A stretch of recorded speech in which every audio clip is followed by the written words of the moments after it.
Good afternoon, everyone, and welcome to the June 24th, 2025 Board of Education regular board meeting. We'll open this meeting at 4:31. We have no public comment on closed session items. We will retire to closed session and return at 6 p.m. Thank you. Good evening, everyone, and welcome to the June 24th, 2025 Board of Education regular board meeting. We'll call this meeting to order at 6:04, and we have language access. Welcome.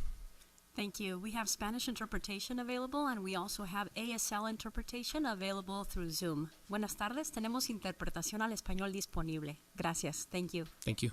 Dr. Maldonado, will you lead us in the Pledge of Allegiance? Please stand and face the flag and put your right hand over your heart. Ready. I pledge allegiance to the flag of the United States of America, that to the republic for which it stands, one nation, under God, indivisible, with liberty and justice for us.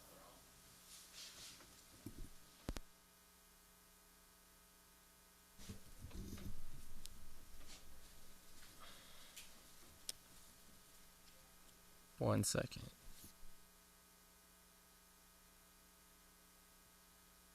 Yeah, okay. We have a couple of announcements from closed session.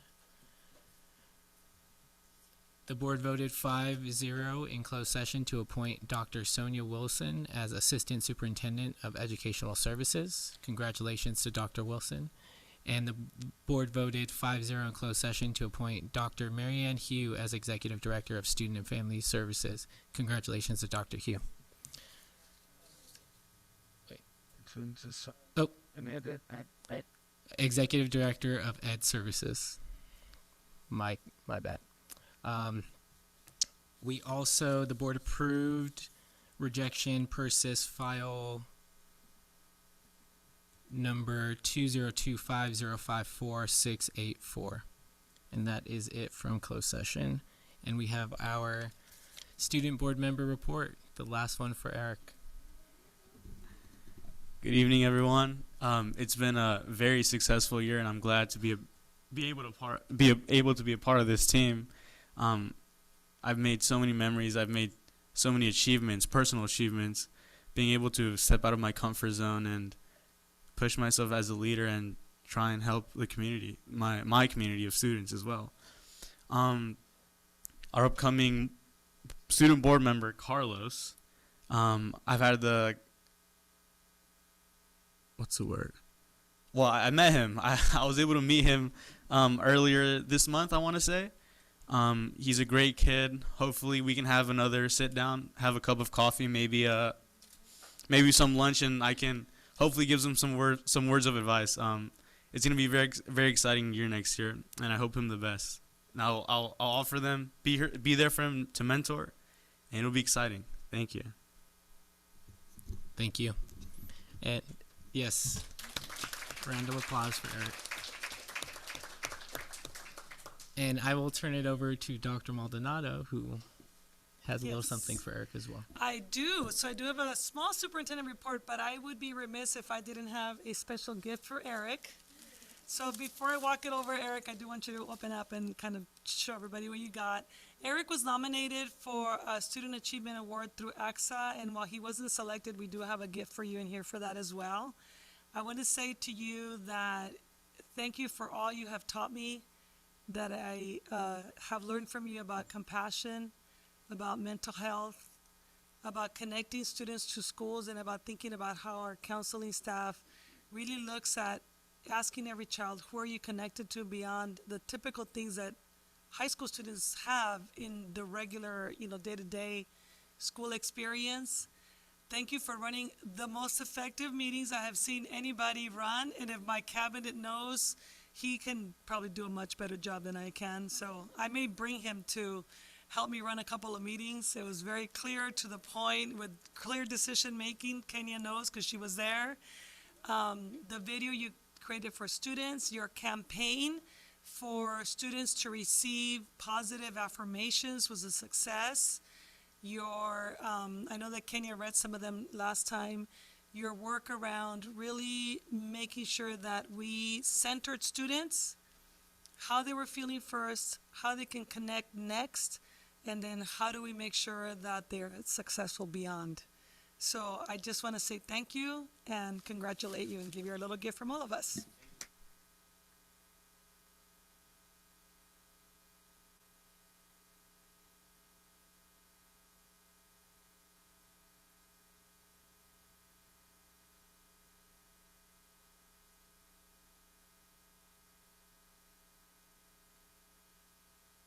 Does the board want to say a few words? Ms. Munoz? Yeah. Hey, Eric, thank you so much. You've been such an inspiration. I did get the pleasure of attending one of the meetings where you led and facilitate, and certainly already was aware that you have a lot of leadership abilities, but was really impressed, honestly. And I thank you for bringing the voice of all the students and stressing, the mental health, getting all the buy-in from the students. They have such busy schedules and such, and you were able to accomplish so much during your term with us. So just a heartfelt thank you for being on the board. I know in addition to all your schoolwork and everything, it's a lot, and I really look forward to finding out what you do in the future. Thank you. Anyone else? When I got appointed to the board in January of 2023, I guess, yeah, there was the second student board member was in place, and I was so happy to see it and so impressed, and so now you're the third one that I've seen, and every time I just keep thinking about what high bars we're setting for the character and the type of people that we have graduating from our schools. And I just want to wish you the best, and so, I wish every student had the opportunity to do some of what you're doing, but I know every student can't do it as well as what you've done. But I look forward. We've got your successor coming up, and I think it's going to be another great shining example of the quality that comes out of Santa Barbara Unified. And I wish you all the best, Eric. Dr. Beal? So I had the privilege of sitting next to Eric for at least half of the meetings before I got shifted up on the table.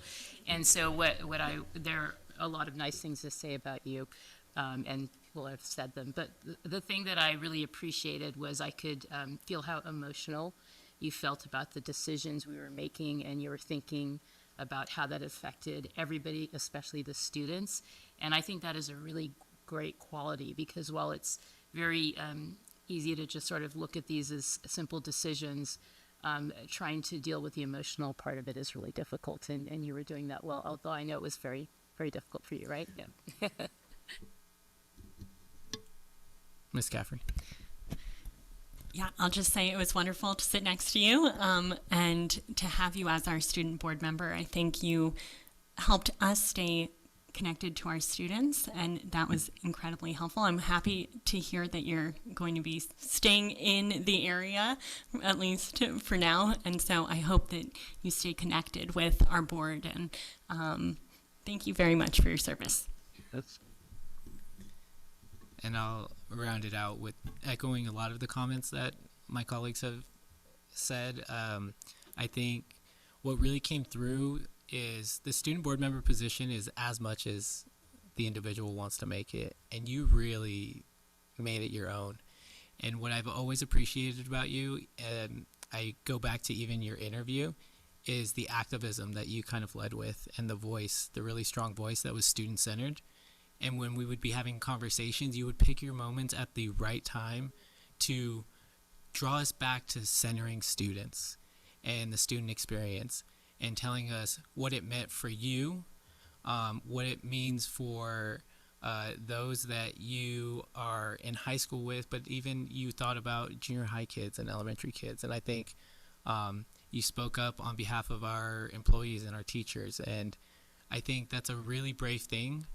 And it's something that I've always appreciated about you. I think it's one of the reasons why we selected you as the student school board member, is when you sat in there in your interview and you really led with your heart, and being bold and brave, I think, is something that I'll always remember about you.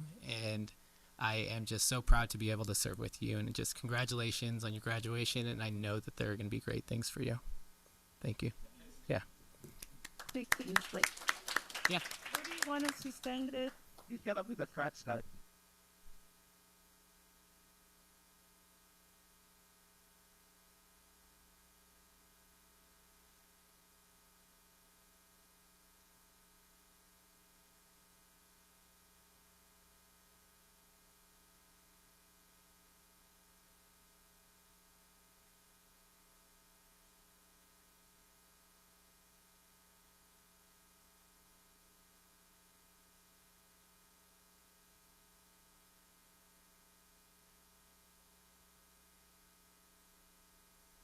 Thank you, trustees. I know that we didn't know if he was making it, and this is one of those moments where it's kind of like a final exam that you didn't know you were having. I do want to just share a couple things from my board report. The last meeting, the board asked me to come back with options on the validation of the priorities. Since then, both Ed and I did some research and met with UCSB's Gewurz School of Education, which has people who specialize in the exact work that the board requested. They have even helped groups outside of the education sector like Cottage Health to do their population studies and needs assessment surveys. So we made that initial contact. They understand really well the need to reach out to groups that are historically not able to connect with us in the way that we kind of typically think about connecting with families and the community. They will be working on a proposal, and we'll have that ready for our July meeting. If we agree to move forward with them, we will then look at how we can create some systems for the August launch in the beginning of this effort. And so I'll bring more information to future meetings. A common question that we get in our community is how they can help. One of our biggest needs is actually people. As you know, we're really focused on one of the priorities being literacy. And many times I've been asked, what do we need? So we always need support in literacy, and therefore we have created a partnership with the Santa Barbara Education Foundation and Partners in Education to pilot a new volunteer program. This 3-year pilot will start at 3 school sites. We have received a $10,000 grant to train and background check volunteers who will work with students during Power Hour. We're really thankful for both the Santa Barbara Ed Foundation and Partners in Education that will help to make this happen. They have the infrastructure to process the volunteers. Santa Barbara Ed Foundation will help us with raising funds for it. And I know Denise Alvarado and Ed Service staff are going to help us train people so that when they actually walk into the classroom, they're all connected to the work that the teachers are doing. So I'm really excited about that pilot program. We also, I just want to say, you received a board memo on the Tech Use Committee. We have received $10,000. I want to thank Dr. Beal for connecting us to the initial funder. We have another funder that I reached out to that knows we have a goal of reaching $25,000 to buy pouches for the 2 pilot schools, the 2 junior high schools. Cell phones in K-6 will be off and away all day. In junior high school, 2 schools out of the 4 will pilot this, and in high school, we're going to still continue to refine the current process. But if somebody wants to donate, it's going to be going through the Santa Barbara Ed Foundation, and they have generously agreed to help us with that pass-through account for these donations. Lastly, food services. I wanted to share the information for our free summer food service program here. For those of you who did not see it, the need for this program is more critical than ever. The county food bank had to cancel their program due to federal funding cuts, but districts in our county are still filling the gap.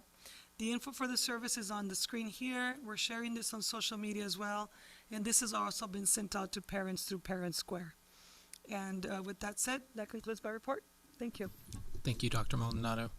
We will now move to public comment for non-agenda matters within the jurisdiction of the Board of Education. Mr. Banning.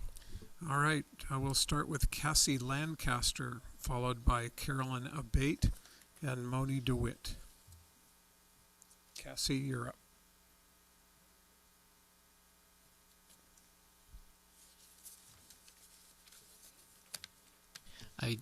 Can you press the button at the bottom of the mic?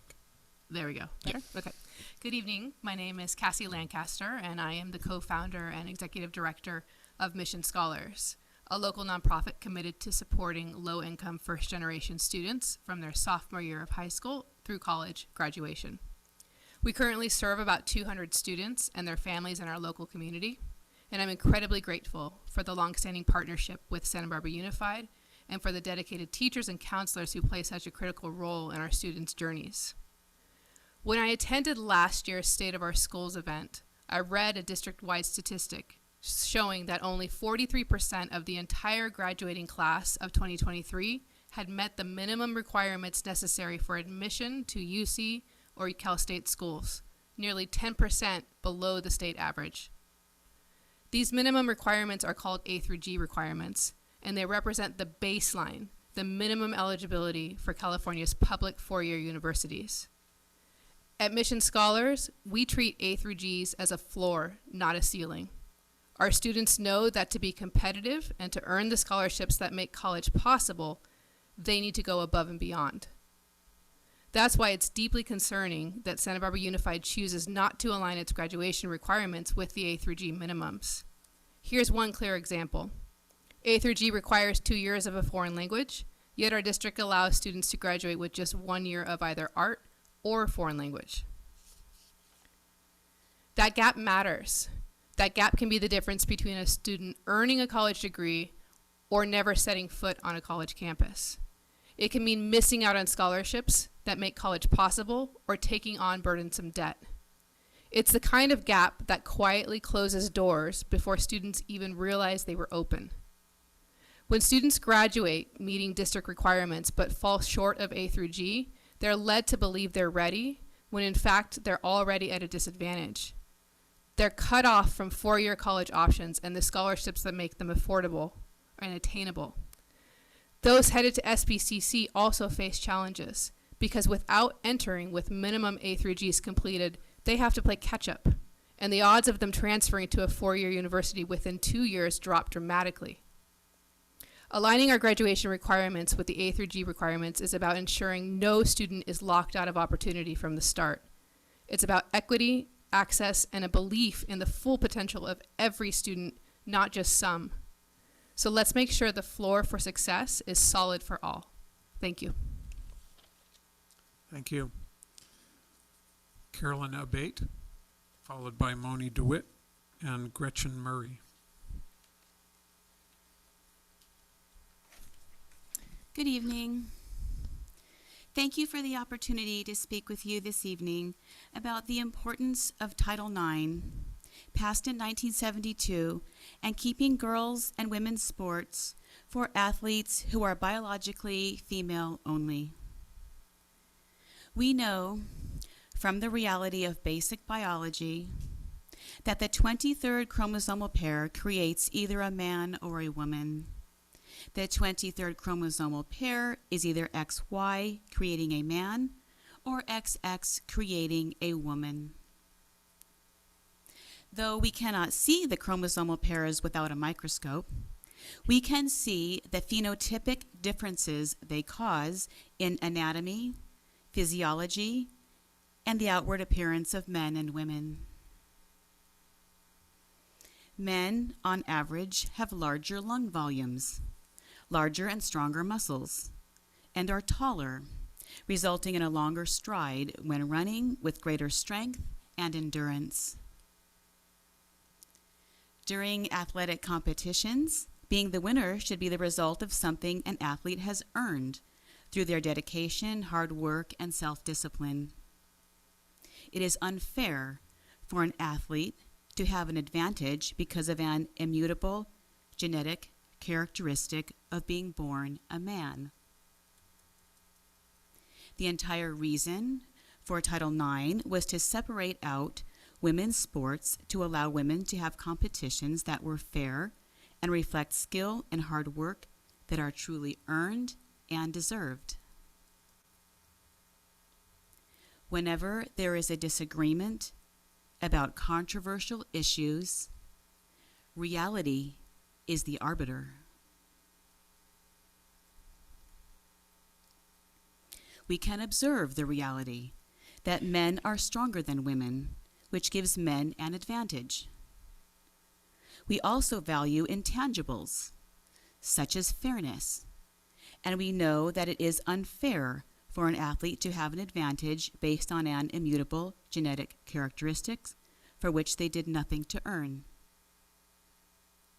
Therefore, in conclusion, please be a voice in support of Title IX protection of sports for girls and women only. There are also many other extremely important reasons, such as keeping locker rooms and bathrooms safe, dignified, and appropriate places for use by women and girls only. Thank you so much for your time, and thank you for being willing to think about these ideas and consider the implications of keeping Title IX. Thank you so much. Thank you. Next we have Moni DeWitt, followed by Gretchen Murray and Celeste Barber. Hi, Board. Thanks for the opportunity to speak. And I do want to comment on our previous speaker. You know, I think fairness is important. And frankly, trans individuals have it as difficult as many youth. And I think I'm proud of this board to treat people with fairness and not to see the world so black and white. They also have very high suicide rates, which I find extremely sad. So, you know, if we're going to be inclusive and respectful, I hope we weave that into how we treat everybody. But I actually came here to speak to you about dyslexia, and I've noticed that we could make some big improvements on our website. The word, it's not on there. You go to special ed, it isn't there. There's distinctions about it. They need specific interventions. We could have training for parents on there as well. There's a site in Palo Alto that's very strong. Marianne Wolf has come to the County of Education, and also her site, she is part of UCLA Center for Dyslexia and Social Justice. So I invite you to go to those sites, but to not have it on your site, again, makes this group of people feel invisible. And it's bad enough we already call them students with disabilities. Can we kind of like lose that in how we talk about people? Because frankly, they're brilliant minds.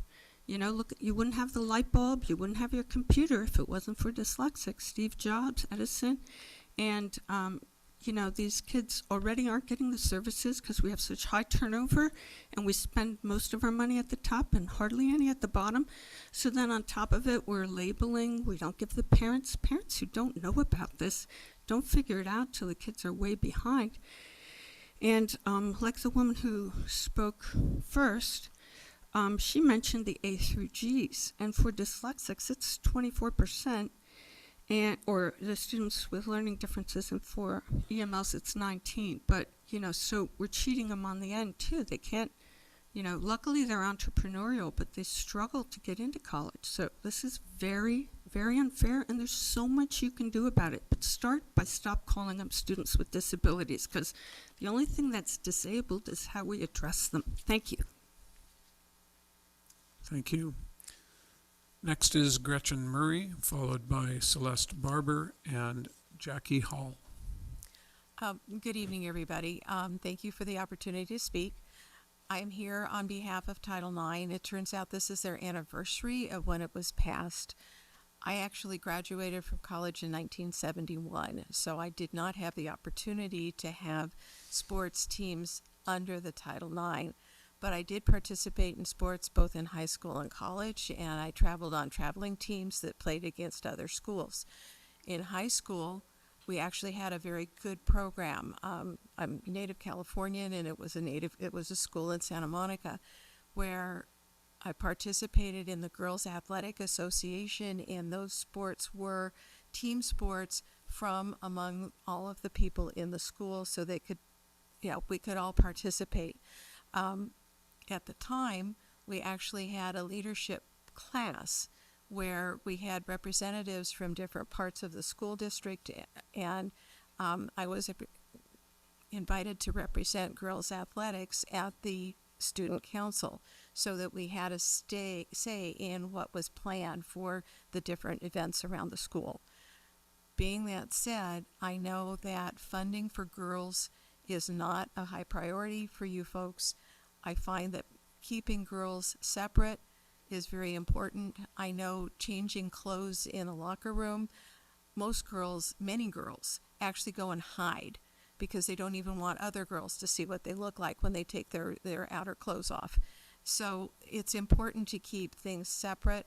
I understand people who have other gender issues, but if they could have their own, have an identical separate spot so that they're not in with the girls, but they're not also harassed, is also very important.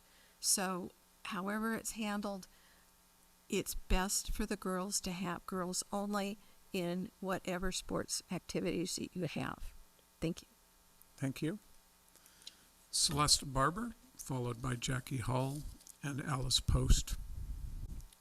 It's really nice to see another Celeste up there. There aren't very many of us. So, hello. I'm here to speak to Title IX. It's very, very precious to me and to my generation. Title IX, when it was passed in 1972, June 23rd, yesterday, was the 53rd anniversary. We were in a very, very different world. But Title IX changed everything for girls and young women. It's the most important civil rights legislation passed on behalf of the female in this country since women's suffrage over 100 years ago. That's how monumental it was. And I'm forever grateful to President Nixon and the U.S. Congress for understanding that. When I graduated from Chatsworth High in 1970, there were 2 pages in my yearbook for girls. And the sports, there was no letters, there was no varsity team, it was dance, there was bowling, gymnastics, and that was about it. There were 18 pages for the boys. 25 years later, when my son graduated from Lompoc High School, we had balance. Every other page in his yearbook for the sports section were for girls, boys and girls. And in 1995 at Lompoc High School, girls lettered, girls played varsity and junior varsity in softball, gymnastics, swim, track and field, tennis, basketball. It could go on and on and on, and they were highly competitive. Today, we see more sports, especially here in Santa Barbara as well. Now flag football, as I think you're all very much aware, is very, very popular with girls, and most recently, lacrosse, which was my dad's sport when he played in college. However, Title IX is now under threat because Title IX, its intent was for young girls and women so that we would have full access, equal access as the boys had, not just simply to athletics, but also to educational opportunities and scholarships. And Title IX reads, and I'll close with this, and it must be respected. No person in the United States shall, on the basis of sex, that is sex, not gender, shall be excluded from participation in, be denied the benefits of, or be subjected to discrimination under any education program or activity receiving federal financial assistance, dated 23rd of June, 1972. I hope that the school district will respect the rights of 50% of its students, respect the right to privacy, and to play fairly and compete fairly in sports. Thank you very much. Thank you. Jackie Hall, followed by Alice Post. And that will do it. Hello, my name is Jackie Hall, and I'm here to speak in support and as a thank you to the district for moving towards off and away all day at the junior highs and also hopefully in the future at the high schools. I support the use of the Yonder pouches, and I really hope that it expands to all of the junior highs. I have a 6th grader in the Goleta School District, so we're not quite here in Santa Barbara yet, but we will be very soon. And I am very hopeful for this. With one of these board priorities of belonging and community, having that ability to be off your phone all day and connecting one-on-one in person, looking each other in the face and kind of interacting in person and not via a device will help create that belonging and that community. And I just want to say thank you to everyone who's been helping on the tech committee. I had the ability to attend a couple of the meetings in the spring.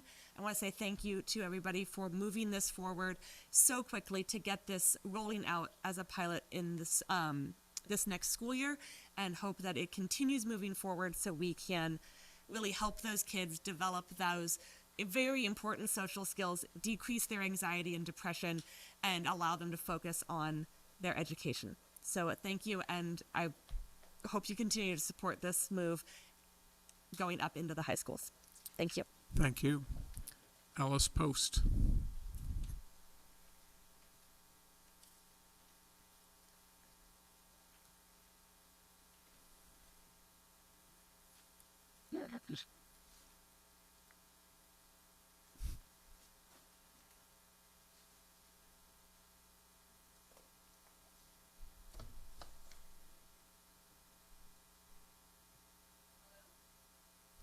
Hello? Yep, we're good. Okay. I'm going to talk about two things today, so I'll briefly talk about one and then go to the other. The first, I was inspired by the superintendent's report about the summer lunch program. And I wanted to dovetail that to thanking you all for putting belonging and community on your list of priorities at the priority setting meeting last month. Because I'm a neighborhood schools advocate, and neighborhood schools are all about community and belonging. It's one of the 5 main benefits of neighborhood schools is sense of community for the child.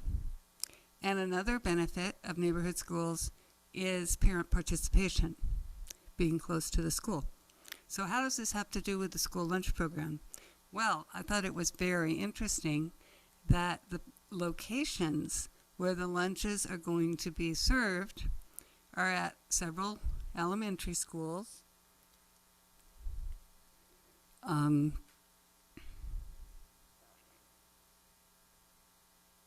Franklin, Harding, Cleveland,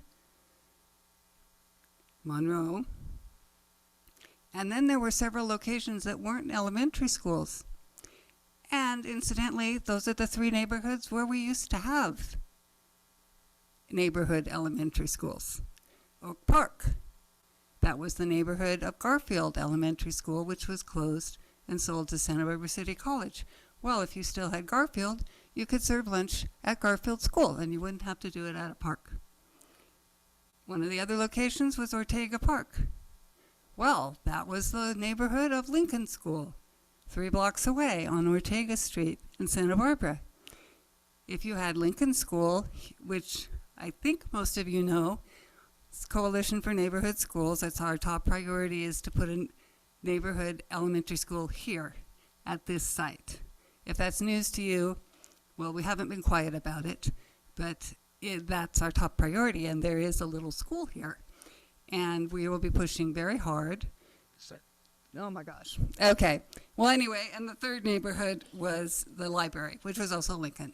So wouldn't it be nice if we could reap those benefits of belonging and community and have schools in the communities rather than having lunches at parks? I want to support Celeste, Sports for Girls. I wish I had more time.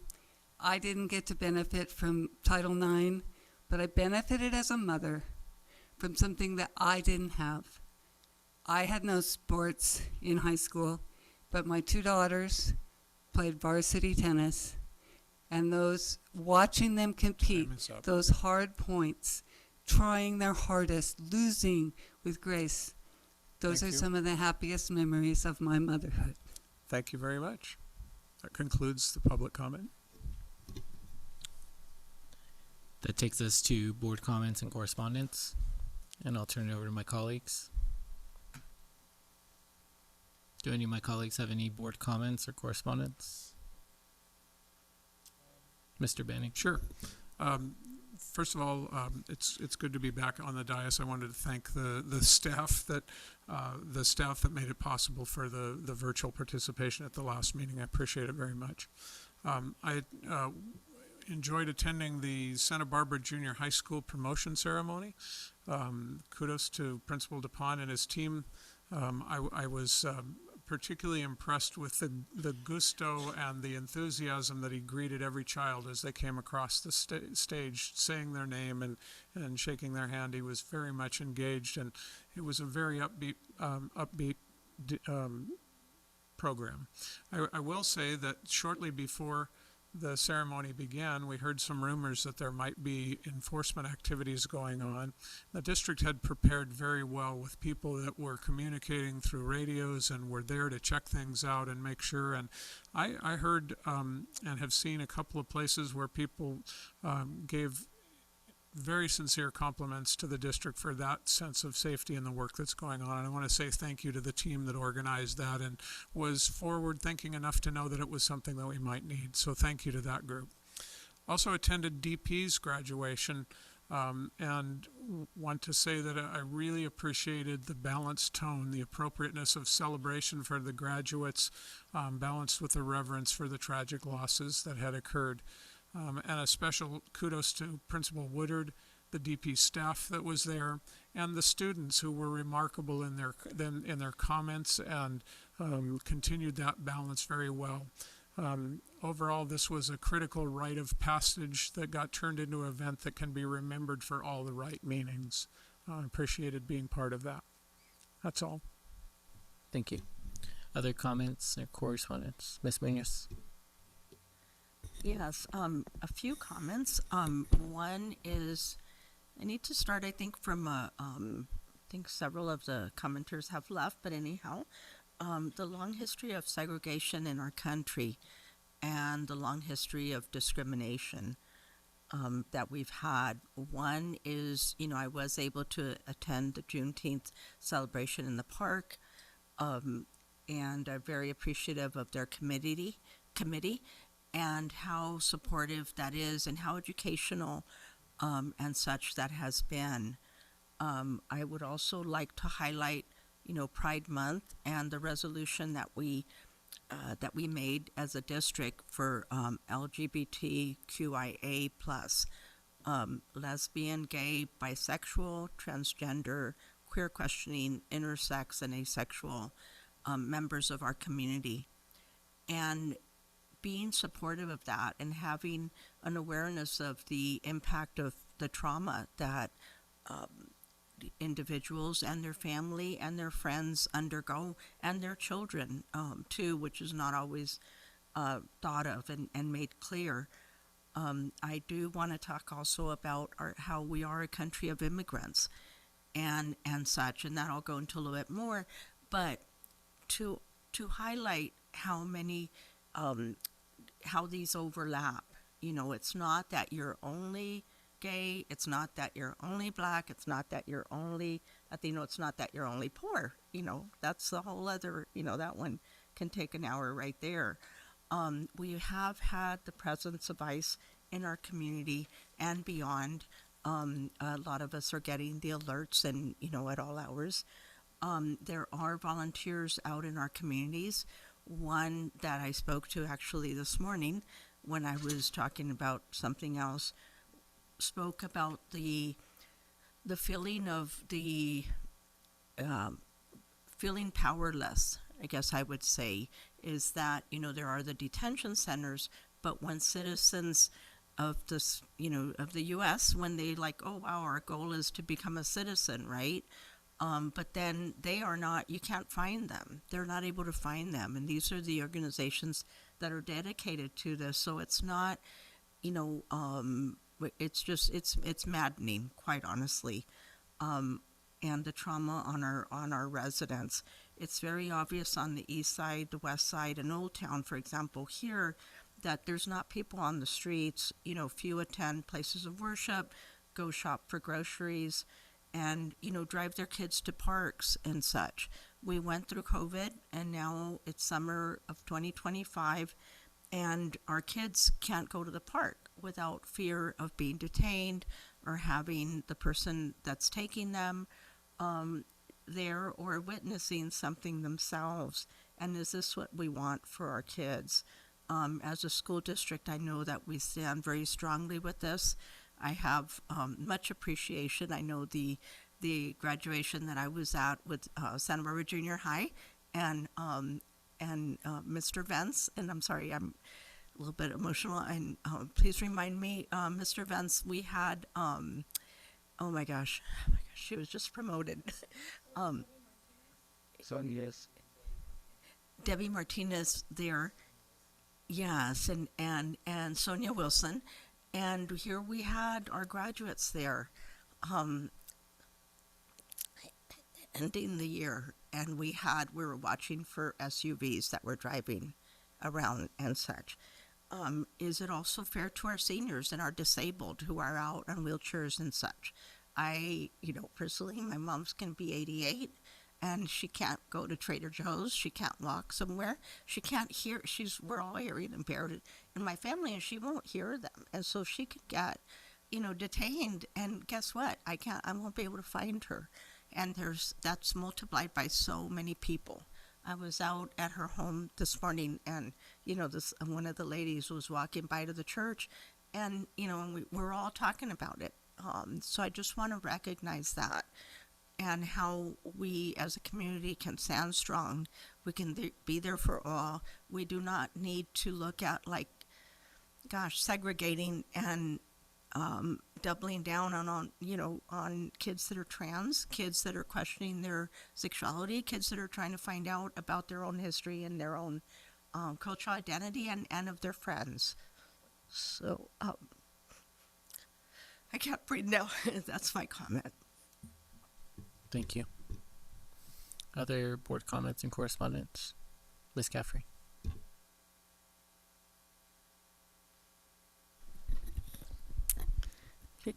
I would just say thank you for that heartfelt and beautiful board comment. So I will transition to a more practical or less visionary board comment. Anyway, so basically what I would like to talk about today very briefly is I would like to have on the agenda in an upcoming meeting to figure out if we could get our board materials one day earlier. So this is my reasoning. Basically, our staff has put in an immense amount of effort into the materials that we get. And so I have a couple reasons why I'd like to get the material one day earlier on Thursday at 5 p.m. I think if we did, it would really, I can talk about whatever I want in my board comment, I believe. Yeah, go for it. Okay. So basically, I think it respects our staff effort to get it one day earlier because it allows us to be truly prepared on the dais and to go through all the material. And when we're better prepared, it really honors the time and expertise that our staff have put into this material and reduces last minute back and forth. I think, secondly, it also supports effective governance. The board and the public, we need time to thoroughly read the materials and reflect and prepare questions. I know I put hours into preparation, and I just think one additional day is a small shift, but would have a major impact and would also add to allow the public to also have more time to really dive into these complex issues. And then I guess my final reasoning why I think this should come up on a board agenda and we should discuss this change is I think this is the way that the highest, the most effective boards are operating. When I was at CSBA, I spoke to a governance expert who teaches the governance master's course, and he was previously the assistant to the board of LAUSD. And basically he said that the board at LAUSD asked for a similar thing and that the district made that shift. So they started by asking for one additional day to be more prepared for their meetings. So I feel like if this is something that a CSBA governance expert is recommending, and I think also because the work of a school district is so cyclical that while there would definitely be growing pains and some difficulty transitioning, that basically the same things tend to come up every year. So that I hope that it would not create a great onus on our staff to have the material provided for us one day earlier. Thank you. Thank you. Dr. Bale, any comments or correspondence? Okay. I have a few. So I'll start with I attended the Franklin promotion ceremony. I go every year, and this was the largest one. Principal Kilgore said it was over 500 people. It was amazing. It was a great celebration. I also attended Santa Barbara High School graduation with Dr. Maldonado and future Senate Pro Tem Monique Limon, and that was a great time to celebrate our students at Santa Barbara High. All of the speeches from the students were amazing. I was blown away by just how articulate they were and just flawlessly delivered these speeches, and as if they were practiced for many, many years. I also attended the Juneteenth celebration. That was a great time to see a lot of friendly faces out there. There were a ton of people there that transitioned from the protest over to the Juneteenth celebration, and it was just a lot of joy at the park that day. I also want to say congrats to Kim Hernandez on your retirement, and this is your last meeting, and it's the big one, the budget one. So we'll try not to give you too much of a hard time, but congratulations, and I know you're going to enjoy it and do amazing things, and I can't wait to read my book. And then the last note that I will make is I find there to be a lot of irony in the fact that the spirit of Title IX was based on expanding educational opportunities, and the fact that it so often gets weaponized to exclude trans students in educational opportunities and activities is something that is really sad irony for me. And it exists in case law, it exists in moral law that we are going to support our students, all of our students, and we're going to support our LGBTQIA+ students. We passed a resolution saying as much. This board stands with those students, this district stands with those students and our staff, and it will exist in everything, for all of our students, but particularly on this subject because you all brought it up, for our trans students and our LGBTQIA+ students. And I just want to make sure that everyone knows that we are unabashedly supportive for them. And so I would just leave it with that, and those are my comments. And so with that, we to do the instruction of thing now. Is everybody here for the 17th? Is that what you're asking, too? No, she's asking for A1. Oh, the EPA, which is that in the action agenda? Yeah. What number is? So yes, number 3 in the action agenda. Yes, we are gonna jump around a little bit. We have 2 time certain items, one at 7, one at 7:30, but we're gonna try and finish as many before 7 as possible. And so we have Ms. Hernandez coming up for F3, adoption of resolution 2024-2025-38, the educational protection account, and the approval of the spending plan for the state EPA funds to be received in the fiscal year of 25-26. Welcome. This one's pretty fast because it is a resolution that we do every single year.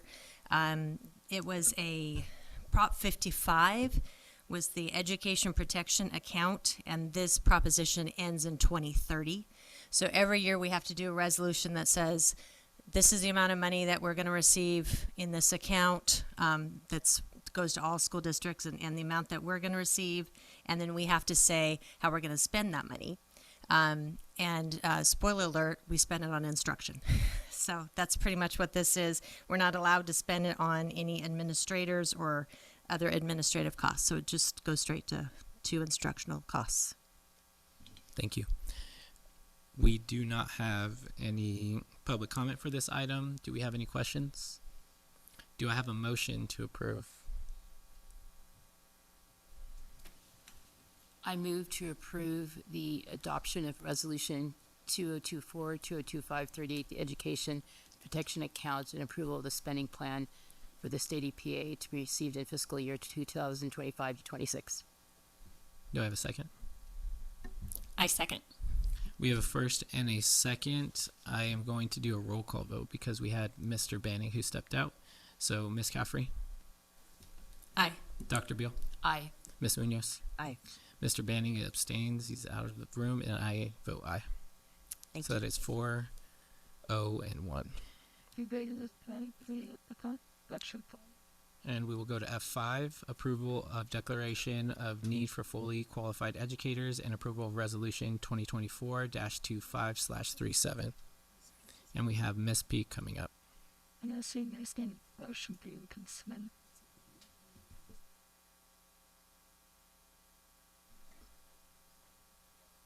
Are we ready? Welcome. Thank you.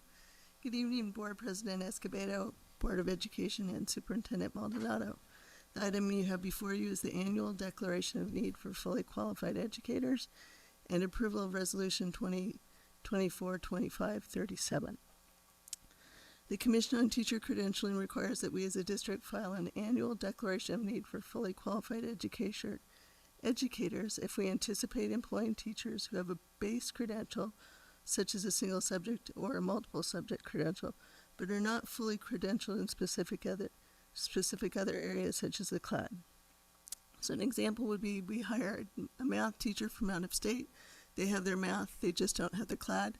This authorizes them to get an emergency CLAD through the Commission on Teacher Credentialing while they work to get the actual coursework or CTEL exam done.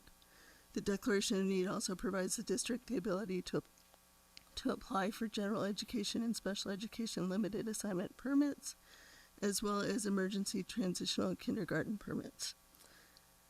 The Declaration of Need is filed with the Commission on Teacher Credentialing and certifies that we have made a diligent search to recruit a fully prepared teacher for the agreement that was made, or for the assignment that was made. If a fully prepared teacher is not available, we, the district, will make a continual, reasonable recruitment effort. We're asking that you approve this as an action item.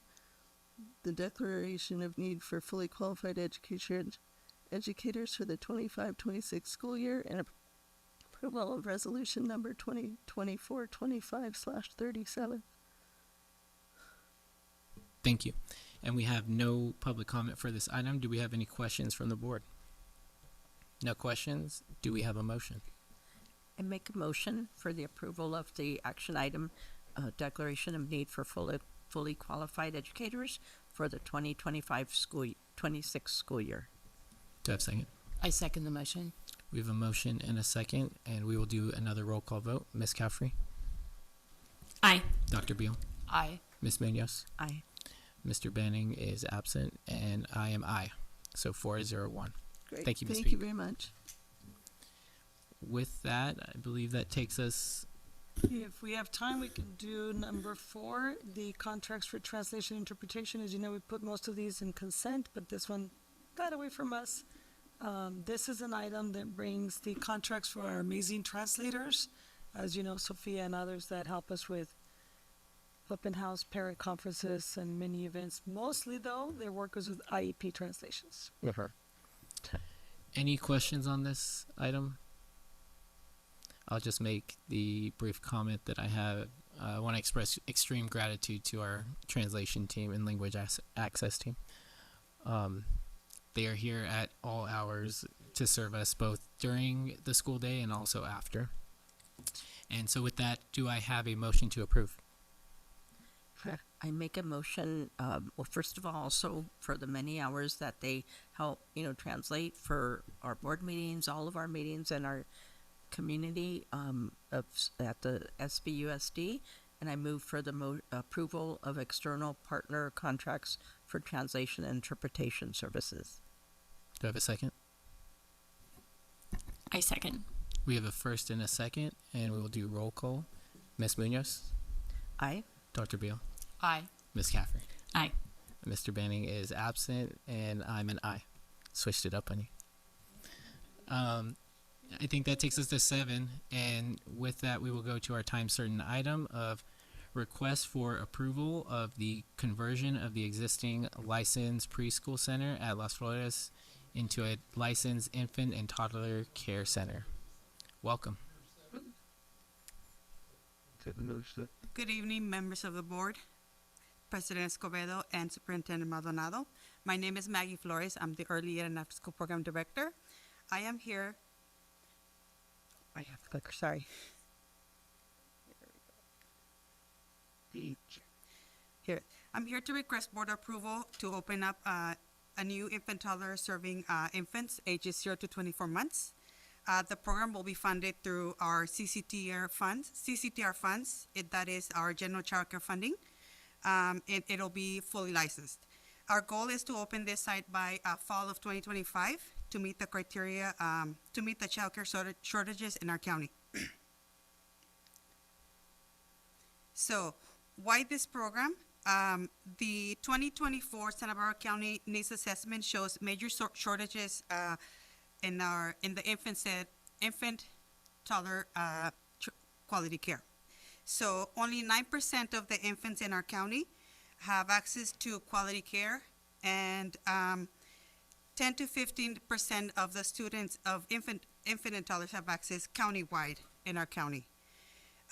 One out of 10 infants has access to quality care in our county. More than 75% of working parents say the lack of childcare affects their careers. Waiting lists for childcare, for infant toddler care are long. And with that, local trends for this idea are the TK expansions have changed the enrollment pattern in early ed. So what that means is that most of the 4 and 5-year-olds are now attending TK programs. That leaves preschool slots open, and we find this a perfect opportunity for us to expand in the infant toddler care. So the real demand now is for younger infant toddler care. This proposal will help us align the resources to meet the new demand in our county. So, site and program details. We are hoping to repurpose an existing preschool classroom, that is Las Flores Preschool, located at the corner of Haley and Bath.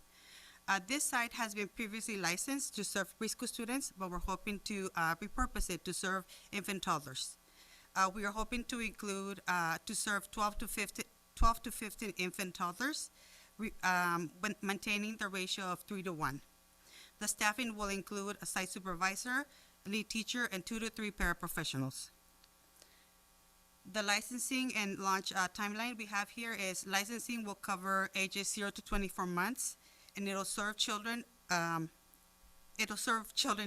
ages 0 to 24 months under child care licensing, and it'll also meet the standards for CCTR requirements.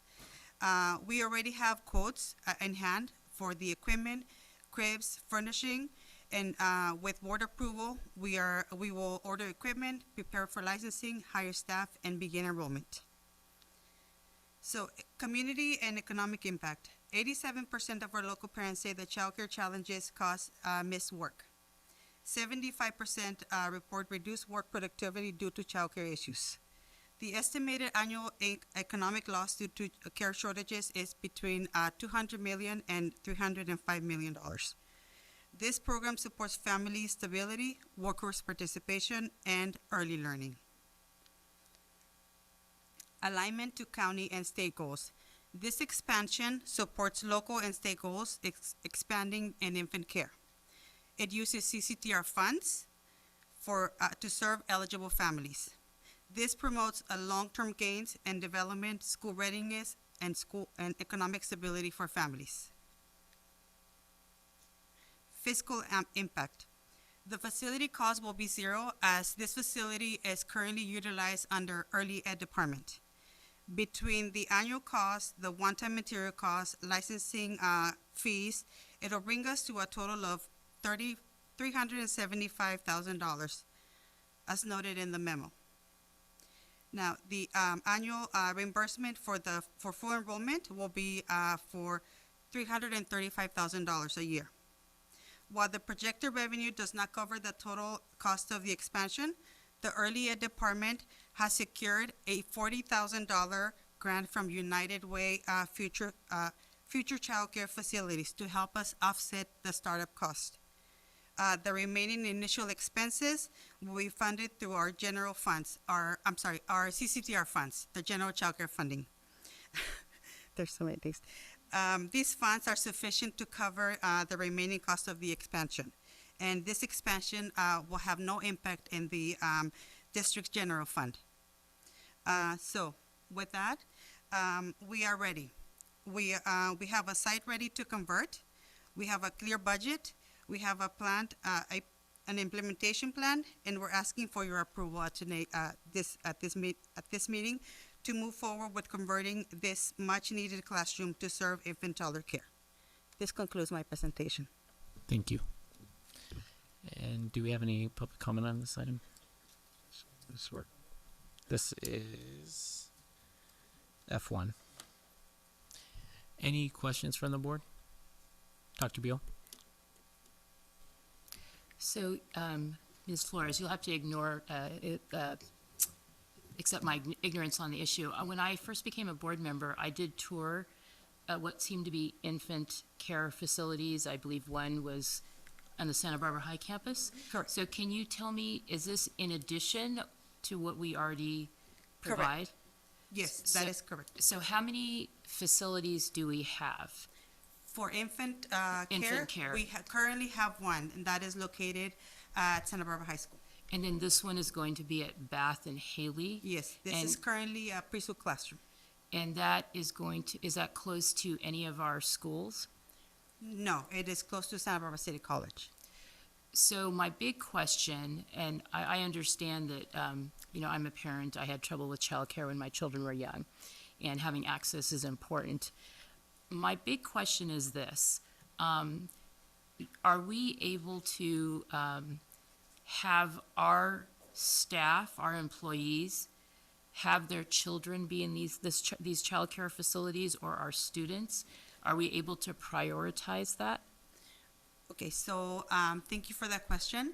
The funds that we are hoping to utilize for this program, it's the general child care funding, and that it's for qualifying families. The priority is qualifying families. So our students will be qualifying right away because they're students and they're young parents. Then we would enroll qualifying families, those families that meet income guidelines. After that, then we will have space for our staff. Does that answer your question? Would our staff qualify under these income guidelines? Would they be prioritized if they qualify? If they meet the qualifications, they will come in as any of our qualifying families. But will they be prioritized? Can you elaborate a little bit more on that? So if you have somebody who by income qualifies and they are a staff member, and you have a person in the community that qualifies and they are not a staff member, will the person who is a staff member who has equal status as far as qualification be prioritized under this system? Would they be offered the spot first? We are. So I was just going to respond to that question. So when our enrolling personnel looks at qualifications, they give them a ranking, and they are numbered according to the family size and the income size. So it all depends. There might be a family with a family of 3 that meets the qualification gross for the month. But then there might be a family of 5, so the family of 5 might be the first in line as opposed to the one with the family of 3. And I guess my next question, I mean, we spend a lot of our meetings talking about budget, and we will be tonight. And my understanding is the grant that is being supplied to cover the gap in funding is only for 1 year. So we always talk about the increase in cost. We have inflation costs. We have, as we increase salaries, we have the salaries and benefits. What is the long-term plan to cover this shortfall? Because the shortfall is likely to get larger, and the grant is only for 1 year. And as I said, I'm very supportive of having programs that support our community. I would love to have programs that support our staff so we can retain them. But we do have to be conscious about adding things to our budget that can have big impact. Can you clarify a little bit more as to which portion, which funding you're referring to, that it is a 1 year? So there is a shortfall of about 40-something thousand, and I think for this year, we're covered by a grant, and that is only for 1 year, correct? That is actually just a startup cost grant. Okay, It is $40,000. So we may break even this year because of that, correct? Yes. Yes. Yes. So- And the contract will be earned according to students' attendance, And just then like with any other school. What happens after this first year? How will the shortfall be addressed? Again, this funding that they are providing for us is only for startup costs for material. Okay. For cribs, for furniture, and things like that. It's called the future grants. It's a startup cost. But at least for the first year, it allays some of the total cost, right? Yes. Yeah. Can I ask a question that I think might clarify for you? So on one of your slides, it says fiscal impact summary. With full enrollment, it covers the cost, the reimbursement from CDE, right? Yes. Annually. Our staff will be covered, yes. Yeah. So annually, we'll get reimbursements from CDE that will cover all of the costs. Correct. Okay. That is correct. So the impact is there will be, okay, that's what I Sorry. couldn't understand. Okay. Thank you. Okay, so it will be, okay. Thank you. Any other questions? Ms. Caffrey? My one question is, where will the 3-year-olds go who are no longer served by the preschool? Because we have TK for 4-5. What options do families have for 3-year-olds? Is that an area that is better served by other entities, and that's why we're shifting to earlier, to 0 to 2? So, like I was saying, the TK expansion we do have a preschool program, and those are half-day programs. This year, we had it at Franklin, we have it at Harding, we had it at McKinley, and we had it at Las Flores. McKinley, we had to move out because the school is growing. But I want to note that our enrollment has declined due to TK expansion. So we are projecting that our numbers are going to decrease significantly now that the TK has rolled up. So we are still going to have 2 sites for our families to take their students, and that would be at 2 classrooms at Harding and 4 classrooms at Franklin Children's Center. So there's not the same level of demand for preschool for 3-year-olds as there is for early childhood education. That's what you're saying? Correct. Okay. Yes. Other questions from the board? I have one question. Are there other opportunities like this that you're exploring in the district? Can you elaborate a little bit more? Like, are there other facilities, classrooms that we have earmarked as potential opportunities to expand? Not at the moment. Okay. If we were to expand opportunities like this, we found another classroom or another facility, would the CDE reimbursements be similar? Yes. Okay. We just have to make sure that it meets licensing regulations. And since this site is already licensed for preschool, we're thinking that the converting it into an infant toddler site will be very smooth.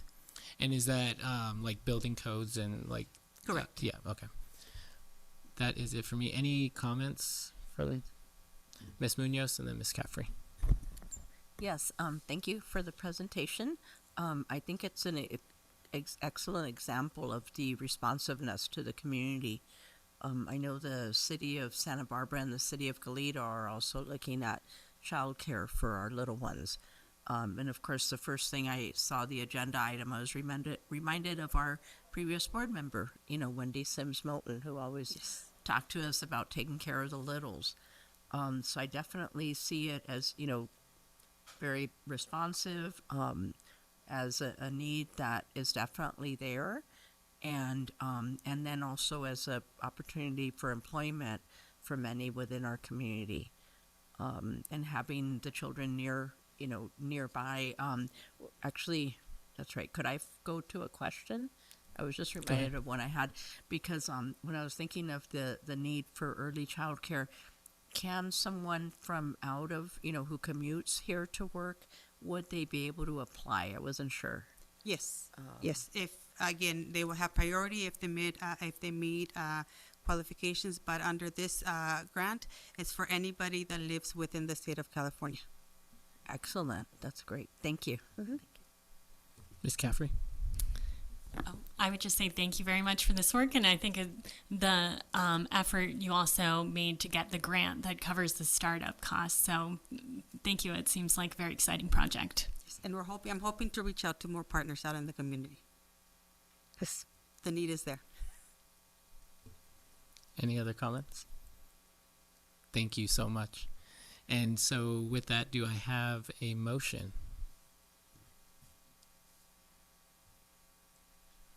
Don't all go at once. Ms. Caffrey?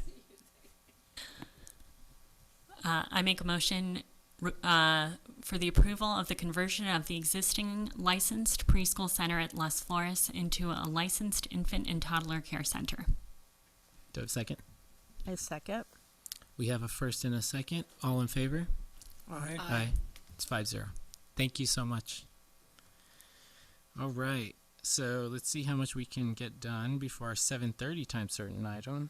And don't think we're going to fit the budget. So we will do F6, approval of resolution number 2024/25-336, approving the guaranteed maximum price, adopting the plans and specifications, and authorizing the contractor to proceed with construction for the food services walk-in freezers project at Dos Pueblos High School. Welcome. Good evening, board members, President Escobedo, Dr. Maldonado, cabinet members. Tonight I have to present resolution 242536 for the guaranteed maximum price for the kitchen project at Dos Pueblos High School. As you know, the project purpose was to upgrade the freezer cooler and also to do some improvements in the kitchen and improve food services area. The price that was projected was at $542,000, $315. We added the 10% contingency to that of $54,232 for the total of $596,547. The contractor is RSH. The approval for the contractor was on September 10th, 2024, and on March 11, 2025, the board approved the site leases and facilities leases. This is an LLB contract. So the contractor has finished the pre-construction services and came up with the guaranteed maximum price. So in front of you today is this resolution to be approved for the following items: the final GMP, the plans and specifications, and to authorize RSH Construction to proceed with the construction. Thank you. I would be happy to answer any questions. Thank you. We have no public comment for this item. Do we have any questions? No question. No public comment. I'm not seeing any questions. Any comments? Not seeing any. Do I have a motion? I move to approve resolution number 2024/2536, approving the guaranteed maximum price, adopting the plans and specifications, authorizing the contractor to proceed with construction for the food services walk-in freezers project at Dos Pueblos High School. Do I have a second? I'll second. We have a first and a second. All in favor? Aye. It's unanimous, 5-0.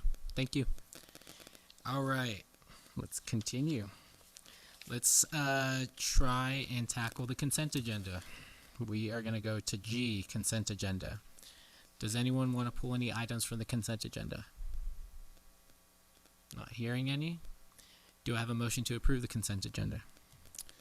I move to approve the consent agenda as submitted. Do we have a second?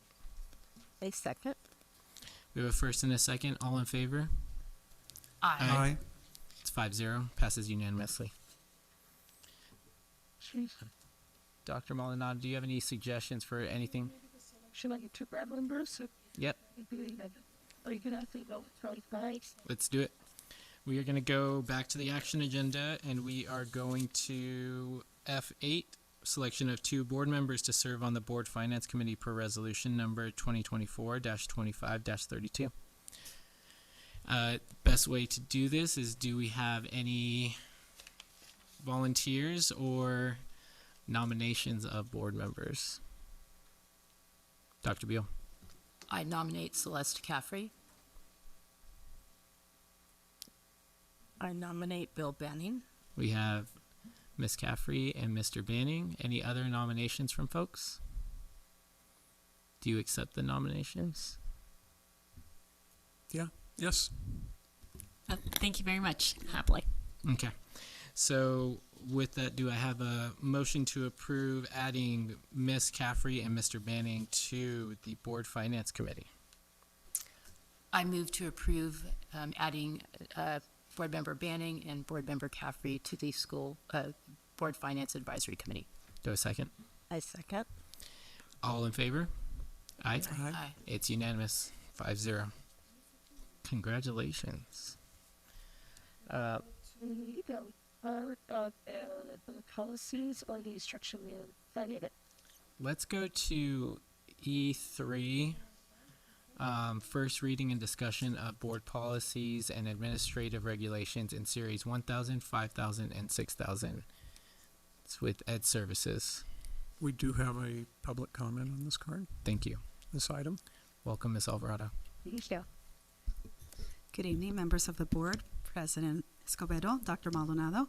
On behalf of the Ed Services Department, I'm here to share the revised, as background, a new and revised federal regulations as California Code become law when legal cases affect board policies. The California School Boards Association provide the district with updated samples of new or replacement policies and or language. And so I'm here to bring forward some board policies and administrative regulations from December 2023, March 2024, June 2024, September 2024, and December 2024. Thank you. We have one public commenter, Mr. Benny. Yes, John Carlos Esteban. Love here. Okay. Thank you. Do we have any questions from the board?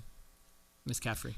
I do have questions, but it will take me a moment because there's so many policies that I have to figure out which ones apply to what you just. Okay. Can I just have 1 sec? Yeah, absolutely. Okay, thank you. So is that all the items from that? Sorry, the policies are all the ones that are linked to. That are. Yes, to that Yeah. Okay. action. Yes. Okay, sorry. I should have separated them from the other group. Here, maybe I can just tell you which ones I have questions on, and you can tell me if they're covered by you or someone else. Okay. Is that okay? The tech policy. Someone else? Graduation requirements. Ed Services. That is you. I Or- can do talk my about best to, yes, depending on Okay. the question, I may be math policies. that would be Ed Service as well, and I'll do my best. I do have some answers for you. Okay. And then after school programs. That would be me. Okay, those aren't the main ones. Okay, so I guess I will start with the graduation policy. And here, well, I have a question and a comment, so I don't know whether I should start with I can start with questions. Start with if your that's- question. Okay. Okay, thank you. This is many policies, so I just selected a few. So my question with graduation requirement, we heard from Cassie Lancaster today about aligning A through G, our graduation requirement with A through G, and I'm wondering what would be involved in making that shift and writing that into our policy that our graduation requirements are aligned with A through G. Oh, God. So, Is there any chance we could get the policy number, the relevant policy number? Welcome, Ms. Edison. Yes. Hi, good evening. That's a board decision. We just update the board policy based on what the board agrees to and sets as the graduation requirement. Dr. Maldonado. 6146.1 high school graduation requirements. If you do a control find search, you'll find it. And in order to dig into those changes, do we know what month and year it was recommended for a change? It says adopted November 2017, last revised March 2023. Is it And among? then last I'm sorry. Is it among the recommended changes that we have on this item? We did not. The change for this one is the addition of the one semester personal finance class. Okay. But I believe the question is a little different.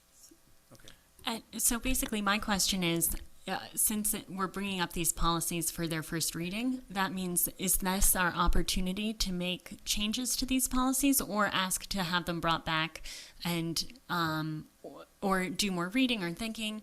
Because basically, yeah. My suggestion would be, rather than workshopping the language up here on the dais, that if it's your desire to have a discussion about the graduation requirements or other policies that have not been vetted either through CSBA or our staff, then you can make that proposal, but in order for us to move forward with it, I would like to hear from a majority of the board that they're interested in that. So basically, I guess my question today is, should I talk about each of the policies that I think the board needs to talk about further that were brought to us? Because I think that that's appropriate when looking at this item. I mean, it is discussion of board policies within the series 1,000, 5,000, and 6,000. I think I'm going to be reluctant to encourage us to ask staff to answer questions about topics that they weren't ready to discuss. But if you would like to encourage the board to take on that discussion, I think that could be part of our comments section. So you can state how you feel about each of those policies and maybe gauge support amongst the board. And if there's majority support for the board to have that discussion, I think that's where Dr. Maldonado and I can add it to a future agenda item or make it, if it deserves a larger board study session. I know we have a lot of those, but I think that would be the most appropriate route forward. If you have questions about the changes being proposed, I think those are the most appropriate questions for staff today. Okay. So basically, for example, let's take the after-school policy because let's pull that up. Do you mind giving us the number again and which document it's in? Or maybe just show us on the screen, if possible.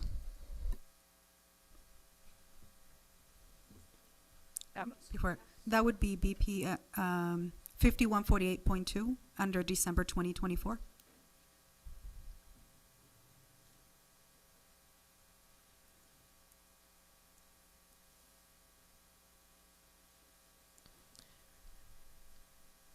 And are these changes that are being proposed? Yes, there are changes that are being proposed, and I'm asking about further changes or different changes because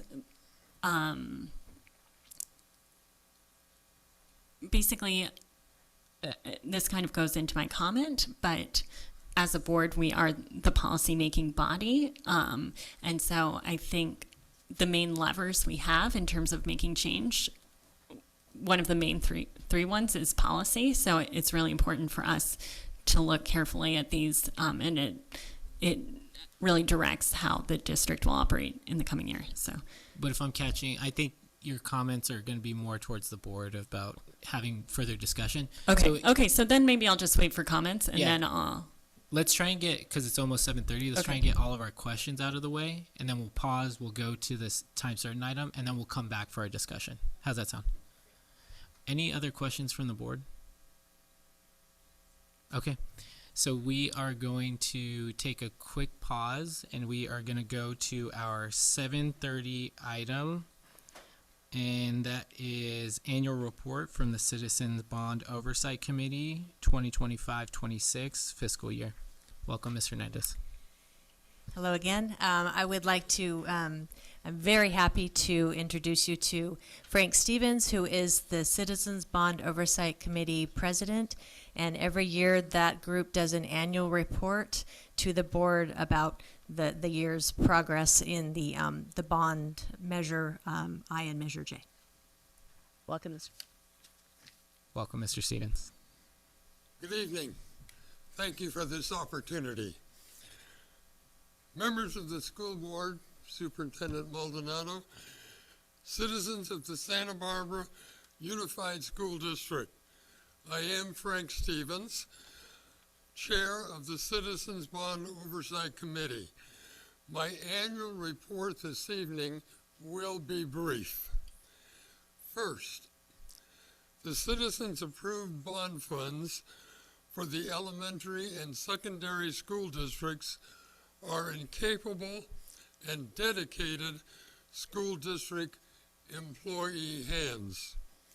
Second, the early established priorities of creating and establishing safe and healthy school campus environments for students and staff are being honored in all appropriate projects.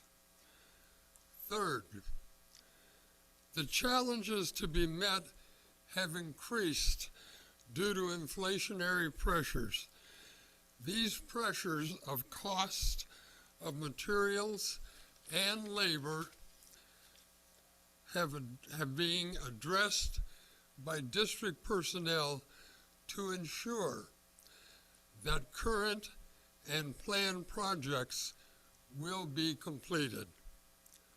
4, with a large turnover of district staff over the years, creating a loss of institutional memory, the committee wishes to acknowledge that each newly hired employee has earned the respect of committee members as they assumed their new positions. 5, there have been and continue to be challenges to be met. The bond-approved purchase of the Armory was intended to create new classroom-oriented learning facilities. Numerous problems had developed over the years. District personnel are presently working on establishing appropriate educational uses of the Armory facility.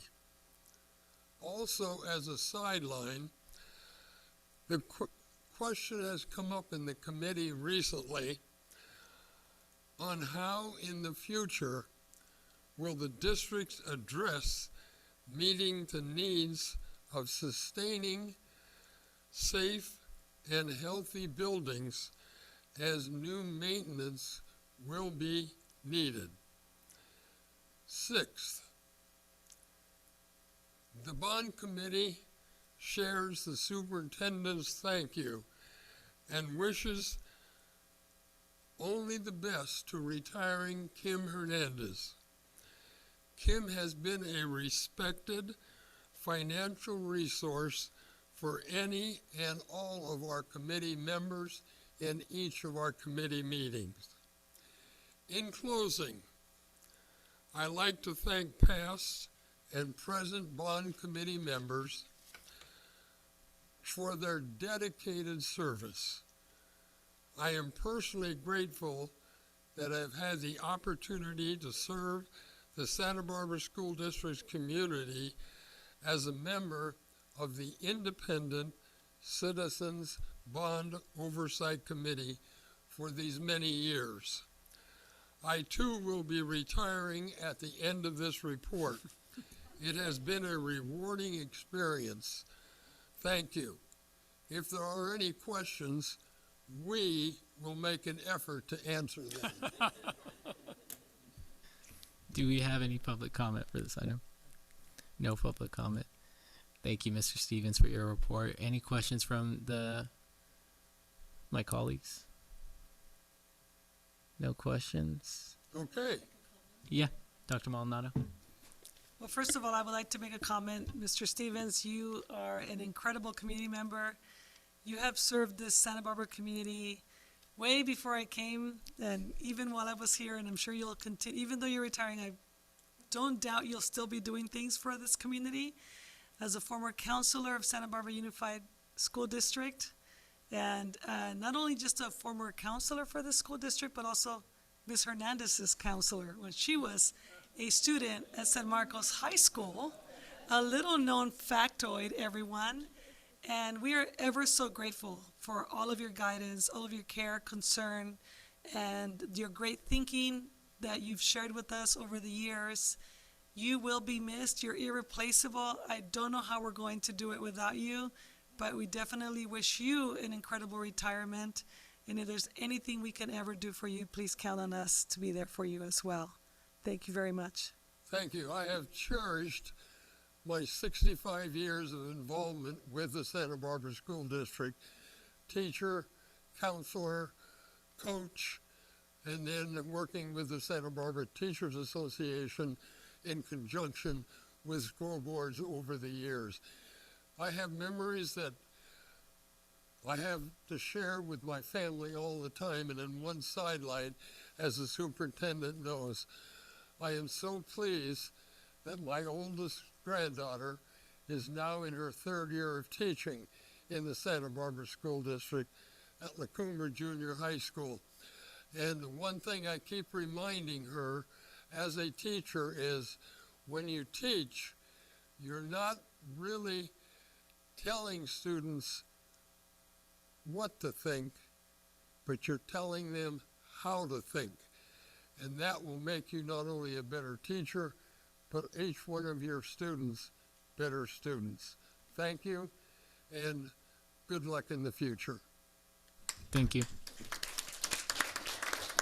Don't go away. I think there's some more comments. Ms. Caffrey?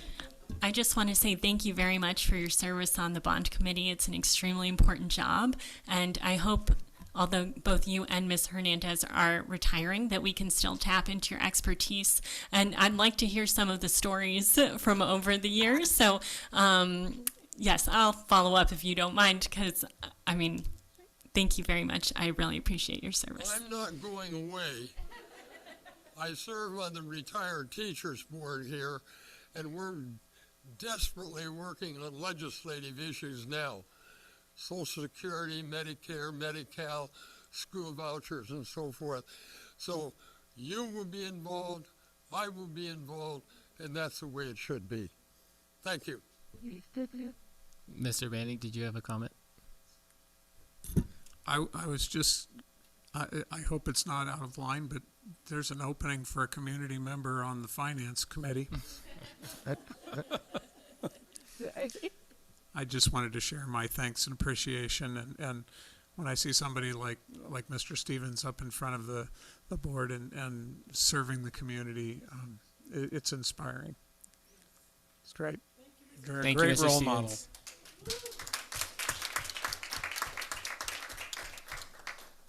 All right. That was amazing.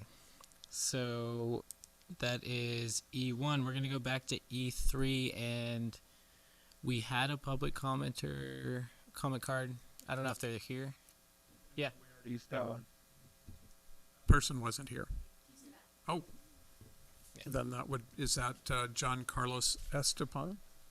Yeah. Oh, great. All right. Come up to the podium. Welcome. Good evening, esteemed board members, Superintendent Maldonado, President Escobedo. My name is John Esteban. I serve as the Santa Barbara Community Organizer with Future Leaders of America. I'm also a proud product of this district and a former AVID student. I was fortunate to be a part of a program that provided individualized academic support, mentorship, and guidance through A through G requirements. Because of that support, I graduated with real choices, but through my work, I've learned that not every student in our district gets the same opportunity. Currently, only 60% of SBUSD students are completing their A through G requirements, and the numbers are even more troubling for Latinx students, who have an A through G completion rate of just 47%. That means more than half of our Latinx students are graduating ineligible for a USC or CSU, not because they can't succeed, but because the system hasn't supported them equally. This is a question of equity. A high school diploma should prepare all students for college, career, or any path they choose, not limit their future. Research shows that rigorous coursework benefits low-income students of color the most. It boosts college enrollment, persistence, and even career readiness. Aligning SBUSD's graduation requirement with A through G requirements will help close these long-standing opportunity gaps and ensure that every student is set up for success, not just those who opt in. But we also know that this policy alone isn't enough. Right now, the student-to-counselor ratio in SBUSD is around 376 to 1, well above the recommended 250 to 1. That means too many students are falling through the cracks without the guidance they need to stay on track. If we want this policy to work, we must invest in academic counseling, credit recovery, summer bridge programs, and culturally relevant supports, especially for our most underserved students. At Future Leaders of America, I work with you to remind me of myself every day, students who are capable, driven, and full of potential. What they need is a system that believes in them, just like I had through AVID. So let's raise the bar and raise the support so that every student in SBUSD graduates prepared, empowered, and with real options. Thank you very much. Thank you. Thank you. So I will turn it back to the board. I didn't hear any questions for staff on the proposed changes, but do I have any comments from my colleagues? And I think Ms. Caffrey wants to kick us off. Someone else can go first. I don't mind. Oh, no. Oh, okay. So, I guess the first comment, and then I'd like to talk about a few specific policies I'd like the board to bring back or to consider more deeply as a group, is just the vast number of policies that were presented to us. And I understand that there are many CSBA updates. Basically and I know you're going to say death by committee, but so basically School Board Partners recommends a certain number of standing committees, about 5, and I'd be happy to send that to you, but one of them is a policy committee, so that and basically if it's a Brown Act committee, we can have as many school board members as we want on that committee, but it allows the school board to really delve deeply into policies so that we are more a part of writing and creating the policies, because it's just the policies really impact how our district is run, and policy is one of our core responsibilities as school board members. And I just think having to look through and think deeply about 20 or 30 policies for one meeting is just not manageable or strategic for us. So I would be happy to share the sample standing committees. Finance is one of them, but policy is another. And I think it would just be more efficient, because then we can do the heavy lifting in these policy committee meetings and ask many questions and work collaboratively with our staff, as we did in creating the finance committee, just in a way where reviewing policy happens through the entire year and not just at a couple of meetings. So that's something that I would love to talk about at a future meeting, and I can send the School Board Partners recommended committees. And now I think I'd just like to talk about 3 specific policies in this group. One, Mr. Esteban talked about, as did Ms. Lancaster, and that is our graduation requirements and aligning them with A through G.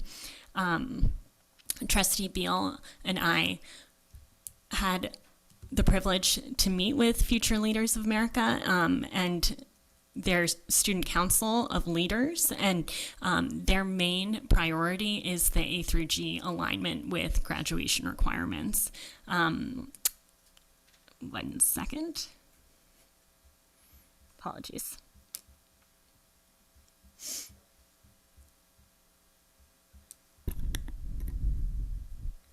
So anyway, I think that this is obviously a big change that needs to be thought through thoughtfully. Superintendent Maldonado gave us a draft kind of step-by-step what would it take to make this kind of change, but I think the board should, or I would hope that we could kind of delve into this more deeply. I'm just looking at my notes. And we would really, here, I'm just, excuse me. We would then be aligned also with districts like San Francisco Unified, LAUSD, and just make it much easier for students to potentially apply to for your universities. So that's the first policy I'd like to bring back and think about more deeply. Does anyone else want to comment before I talk about the next policy? Can I have you just list out the Three? policies? Yeah. Yes. So basically the three are graduation requirements, math policies, and after-school policies. Okay.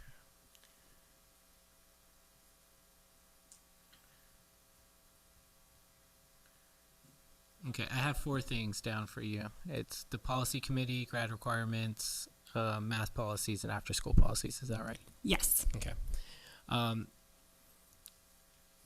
Who wants to take the first go at Dr. Beal and then Mr. Baining? So I think, so we're setting priorities, and one of those is a student outcome. Well, we have literacy, math, student outcomes, kind of the longer description, but student outcomes, and culture and climate. And I guess my question is as we are setting these priorities, we will have to talk about things like how, if we are looking at student outcomes, A through G comes underneath that. After school programs, math is going to be under math and literacy. After school programs might be under culture and climate, student outcomes. So I know that when Celeste and I proposed 4 committees, we left 2 not fully discussed, just propose an outcomes and a strategic plan committee. So the question is yes, we are talking about a lot of committees, and we are also, we're kind of in this transition state. So I was at the same meeting with Board Member Caffrey, and we have heard from not only the 2 people who spoke tonight, but other community groups who are interested in aligning A through G with graduation. I know that that's not simple, otherwise we would just do it. So there does have to be a bigger discussion. So the question is I had planned this summer to flesh out our student outcomes committee where maybe some of this discussion could happen. And once again, this is a board advisory committee. So not everything we're talking about will fall under student outcomes, but at least from my point of view, we could start talking about this under that committee, or whether we have a board policies committee. So I think we have a space and hopefully the energy. So I think that I feel that we should discuss at least some of these things. I have to know specifically more about everything in these other areas. What are we talking about with after school? What are we talking about with math?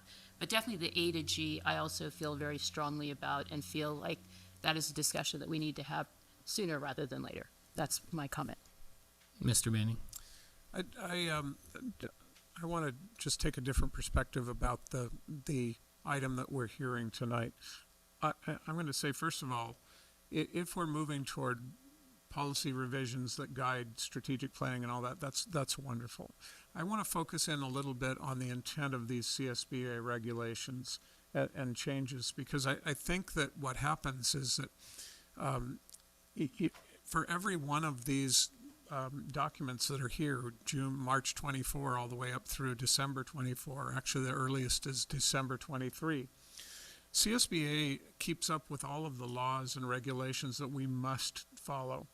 And what happens is a couple of years ago, our policy manual had not been kept up to speed for many years, and we contracted with CSBA to come in and completely revise, and we just basically moved our policies over to what theirs are. That's not giving them the authority to tell us what our policies should be, nor what our priorities should be. This item, which is a first reading, which will come back and I would recommend in consent rather than for discussion, is not really about the content of the policies. It's CSBA's intent and ability to give us documents that are legally compliant, so when a law changes, the policy is there. Our policy manual can be used for any number of things. One is to look up how are we supposed to respond when something happens, if it's a Title IX or a uniform complaint. Those have specific laws that we have to follow, and so many of these revisions are based on changing the policies to align with current law. And so I think that if we look at what's in front of us now as a procedural thing to make sure that our manual is legally compliant and up to date, that becomes a separate issue entirely from what you're talking about, which is just saying there's a policy committee or a subcommittee or somebody that's saying, you know, in our priorities, one of the most important things that we should be looking at right now is our A through G requirements. And that becomes the precursor to going and looking at policy as opposed to doing it backwards, which is, oh, there's a change from CSBA, now we can look at that. We can look at any policy anytime we want. And I would just recommend doing our best to take this as cleanup work and saying this keeps us legally compliant, and then taking the decisions that you're talking about, which I support, by the way, and completely separate them from this maintenance activity that goes on with CSBA. So let me ask for clarity. You're saying let's treat this as procedural, which I do get that the spirit of this is procedural, but they are in front of us on this item. What would the vehicle be to do what Ms. Caffrey is talking about? Because I'm not necessarily catching where we get from switching the order and having this discussion about what policy should we look at if it's not on an agenda. I mean, essentially, that's what we're asking. No, I'm not suggesting switching the order. I'm just suggesting acknowledging that what we have in front of us is procedural, and that we need another way to say which policies should we be looking at for the content and the meat that's in them and the things that we want to change. There are hundreds, perhaps thousands of policies that are not even recommended in here, that there have been no changes. And there may be something sitting in the policy manual that hasn't changed for decades that would be high on our priority. So, perhaps the policy committee is an idea. I'm open for other ideas. I just wanted to say, when CSBA puts these things in front of us because laws have changed, not because philosophies have changed, we shouldn't be looking at that list of policies and saying which one's the most important to us, because we may be missing things entirely that aren't even part of this maintenance process. I'm going to go Ms. Munoz and then Ms. Caffrey. Certainly, I couldn't agree more with Mr. Banning, and I think that in terms of the priorities that we've agreed to as a board, that I want to caution us on not becoming committee heavy.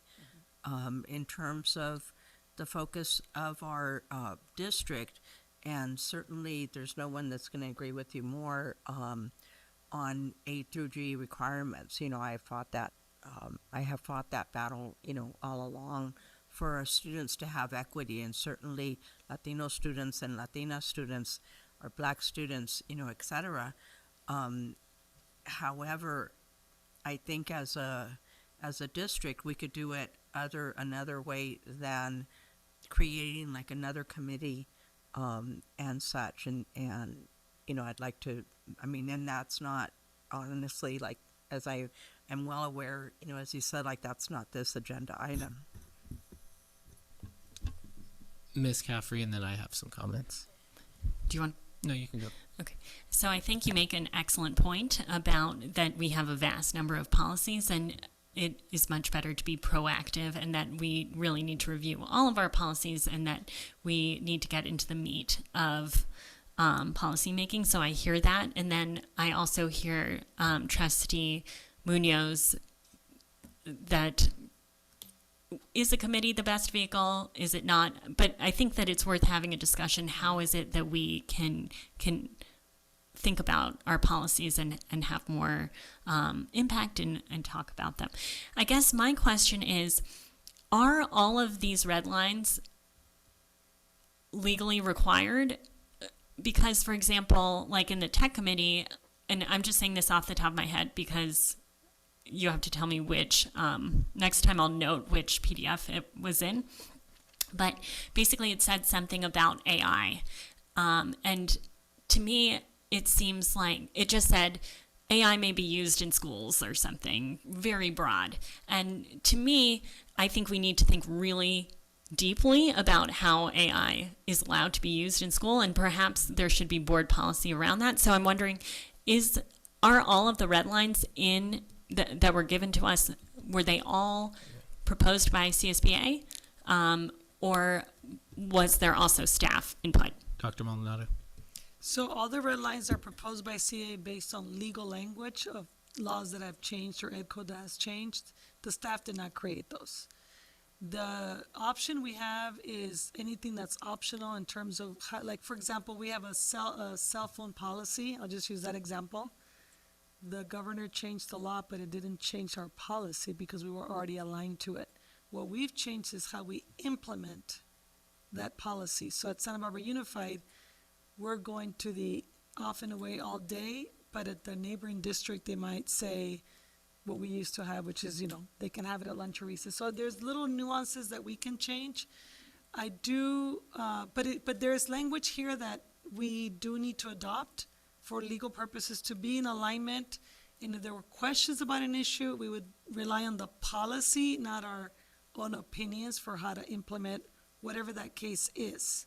So our recommendation is that the board approve these because they've already been vetted. That answers that question. I do think the graduation is a bigger question because there is state graduation requirements, district graduation requirements, and UCCSU entrance requirements, which are different, that can be aligned, but that's a whole other conversation.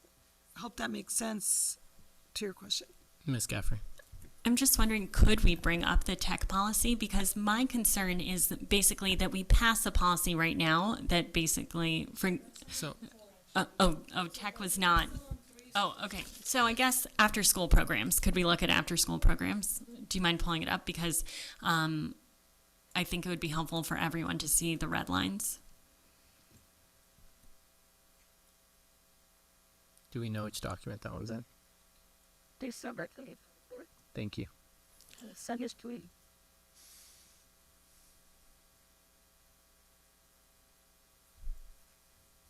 And which language are you referring to? So basically the new ed code is ed code 4612. So it says that we have to prioritize ELOP at lowest income. So every single red line in the policies are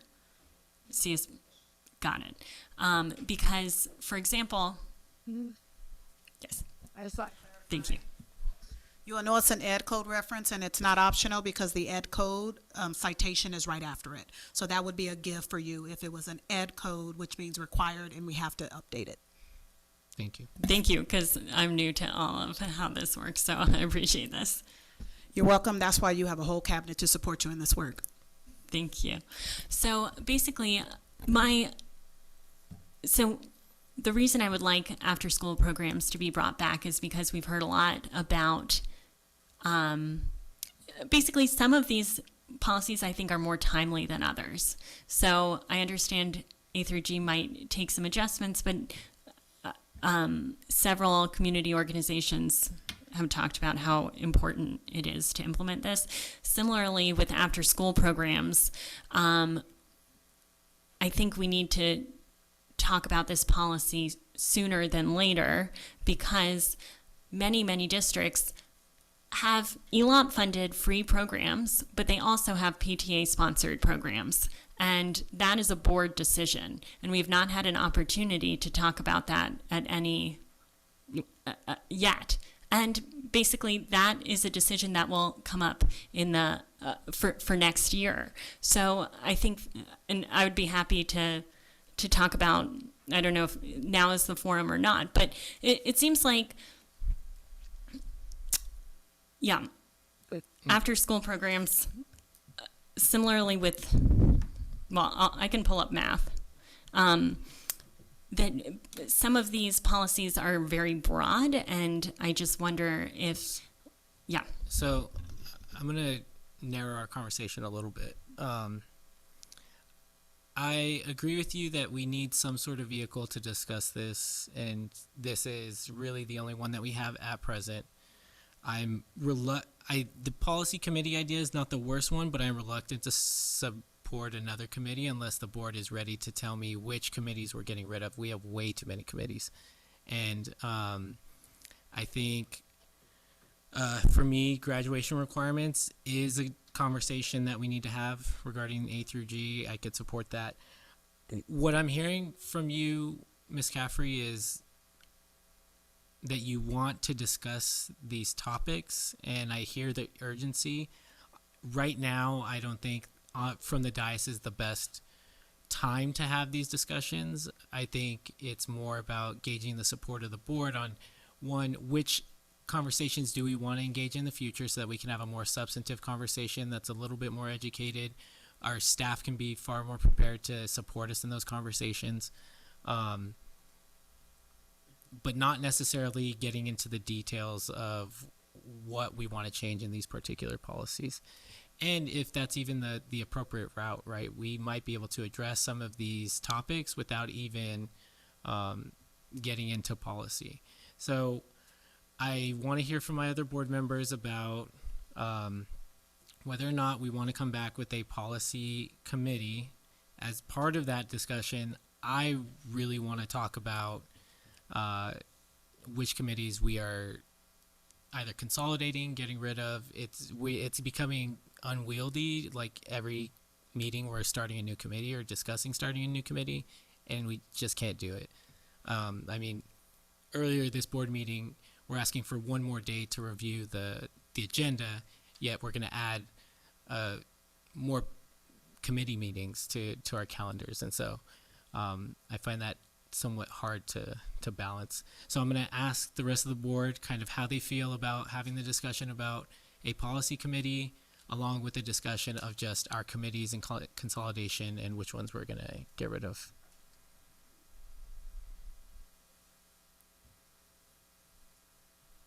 Dr. Beal. I think to some degree we just have to decide what we want to happen, and then we have to look at our committees. Like, for example, we have something on our agenda that talks about the instructional council, right? And I had a question. I go, are we being presented with a plan? We're being presented with what it is. And I would like to think that the instructional council could address A to G and inform us about whether it could be aligned and what barriers are to alignment. That committee actually exists. But I don't believe the instructional council allows for community input.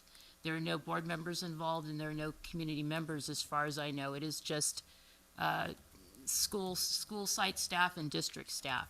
So I do think some of this work can be addressed elsewhere, but I'm not sure how that happens because it's not happening right now. Your comment almost makes me think that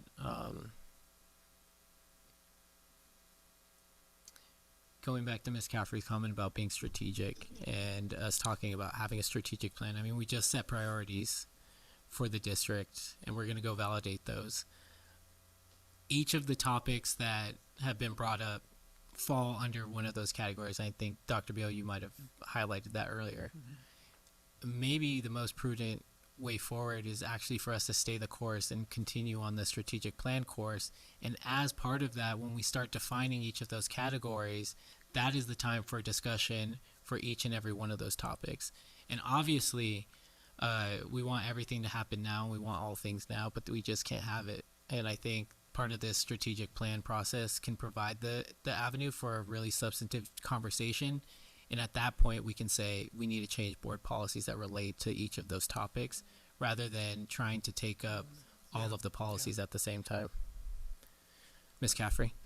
So I would just love to, I think I like your first idea about having a conversation about what committees are most impactful and kind of going down, because I think that we can do things at the same time, and basically one of our main roles is making policy. And so I don't want to wait until we have a strategic plan to start looking at our policies, because a lot of them impact our kids today, and some of them, I mean, why? I guess my question is, why wait? And in terms of our, we really have three levers as a board. One is making policy, which is creating policy, and at this point, we're just recipients of CSBA's policy, but we're not adjusting it to the local situation and what our kids need.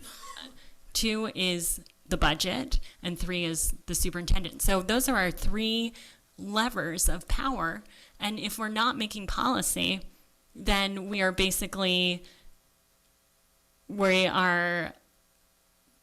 cutting off our own legs. We're giving up a lot of our ability to affect change in our district. So that's why I think it's worth looking at our committees really thoughtfully, as you said. And I think also policy committees are very, very typical in districts, and school board partners, they have lots of really helpful guidance on what are the what are the five most important standing committees. And one of them is accountability, which is similar to student outcomes. One is finance. Another is policy. Here, I can, 1 second. I mean, we're talking about policy right now, so that we yes, can, but the point is, I know everyone is nervous about having too many committees, but I think, if the board is going to have true impact, that we need to have the ability to delve deeply into our policies, because that is how similarly, Congress sets laws for the United States. We're basically the lawmaking body of Santa Barbara Unified. But are we just recipients of law, or are we able to think very deeply and be responsive to our community and what our students need, as opposed to just what CSBA says we legally must do? Policy is actually extremely flexible. Congress isn't the best example of passing law, but you get my analogy. We're a functional Congress, right? But I also do want to caution us with how we talk about how we create policy. Since I've been on the board, we have created policy that shapes the experience of our kids, and it's not just us receiving direction from CSBA. So I do want to acknowledge that our staff in our district have done that proactively in trying to better the experience for our students. But I hear you in what the spirit of what you're saying. I would just caution the language and how you talk about it. Thank you. Yeah. Ms. Munoz? Yeah, we have, for example, I don't know exactly what year, but I've actually had invited, FLA to collaborate with us in terms of A to G requirements. We had the students here telling us what their experience was, how we were doing, and what the students themselves were suggesting to us in terms of making that happen. I believe, in my own practice has always been more of the macro. It's like, what's the policy? What's going wrong? What's going right? How are we gonna go from here? So it's not that I'm certainly not against that. It's just, the approach is that I know we can do it. I have, I spoken to John and his fellow staff at community events and so forth. I just think the direction that this conversation is going is that we know we can do better, and I don't know that creating policies, making changes to policies, and so forth, is the answer. That's my personal preference would be to collaborate, to communicate with, groups that are out there that we have in our community that are formed with our students and our parents as to how we can help them better, and to be responsive to from that perspective, but also to keep in mind the priorities that we have. I feel like we can really get lost in the process if we look at like after school programs, if we look at just all the, not to take away from this discussion, but just in terms of the progress with our students, we're looking at early childhood education, how much our kids can progress, getting them reading and getting them skilled in math as soon as possible, working with our assistant superintendents, for example, working with our principals as to the curriculum and such, and what's the best curriculum and so forth. And that's where I feel that that we could have discussions, we could have these agenda items on for us. I don't feel that they need to be done like yesterday, or that we're too slow in the process. I mean, there's a reason why, Governor Newsom recognized us for example, the cell phone committee, the cell phone policy. We do have a tech use committee now, and such. I do also, my preference for the committees in general is to have them, time limited if that's most appropriate, because I think sometimes they could drag on and such. But that's my preference would be like, we have FLA right here. There are direct link to our students, the ones that are underserved and such. Thank you. I'm going to go Dr. Beal, and then we're going to try and land this plane because we still have the budget and LCAP. So I would have to say that I concur with Board President Escobedo that in our work that we're going to do this summer, we may highlight certain policies that we have to maybe adjust, and that may be the starting point. And at the end of this process, we may say, further on, we need a policy committee because we need wholesale change. I think taking on all of our policies at once is a big work, and it may not allow us to do the work that we really need to do more urgently. So if we start talking about our priorities and we come up with outcomes, we say, how do we get to these outcomes? And I believe we're talking about policies where we say this is what we have to do, and we have practice. And so practice is like buying the pouches and saying, how do we get the technology away? I would disagree a little bit with Board Member Munoz in that in speaking to Mr. Esteban at FLA, the students whom we met with said, we didn't even know enough about A to G to know when and how to complete them. And I know that it's difficult because A to G and graduation are slightly different things, and you can actually have a student who has to graduate, but they can't complete the A to G, maybe because there are other barriers. It would be great if we didn't have those barriers. I know that in the school board policy, they're trying to get more classes to fulfill A to G so that students have more options, but that's not happening today or even tomorrow.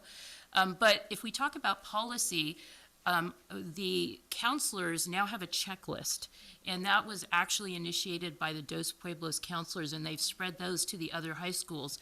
We could, and I don't know if this would be a policy thing, we could say as part of policy, every student within their first year of school has to meet with a counselor and go through the checklist so they know their options for A to G versus graduation. Can they do both or either?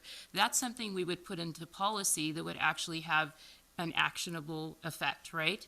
And so there are policy issues that we would consider because it serves our priorities. So I think tweaking our policies as we decide on our priorities, we could say, do we need to make this a policy, would be a good start towards really improving our policies. They're super important, and then working on other ones if we need to.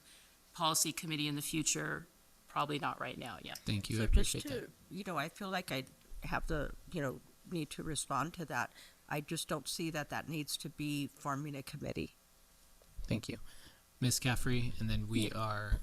I truly don't think that a policy committee, the idea of it is to just open the book and be like, okay, let's go from A to Z. The idea is to give more time to be able to delve deeply into the policies that are most important. So you rank your policies and then, but instead of getting 30 policies, you would do a couple, you know what I mean? And so it would be spaced over the entire year because it would meet monthly. And then part of it, like, I just want to read what it would do. The purpose of the policy committee is to strengthen board policies to enable and support elevated, more equitable educational outcomes for all students. The scope and duties of the policy committee shall include, but not be limited to, develop and review policies of the school board to ensure an enabling environment for all students to learn and thrive. Solicit public and stakeholder input to inform new policies or policy amendments. Translate government and legislative mandates into meaningful policy to positively impact district programs and services. Monitor and hold the district accountable for proper implementation of all board policies. Evaluate recommendations of the General Counsel relative to legal agreements. Initiate and recommend new legislation or amendments to existing legislation for the benefit of the school system.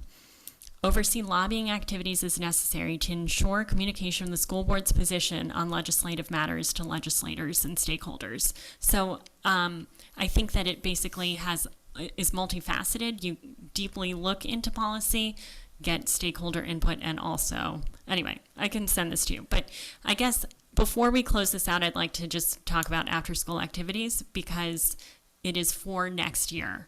This is an issue that is happening next year, and it's on the agenda right now. And so I don't know whether we could... Unless you can point to a specific policy, I'm going to say no. There is an... Okay, can you bring up the after-school policy, please?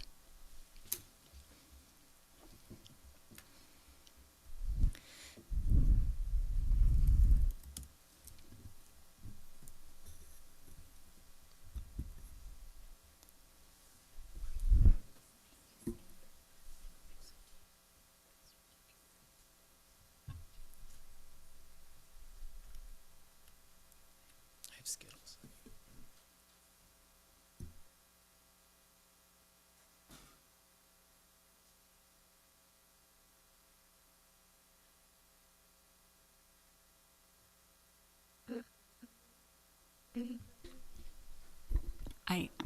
Okay, thank you. Next time I'll write the PDF and the page number because there are just so many PDFs it's hard to keep track. No, that's the last. The people study.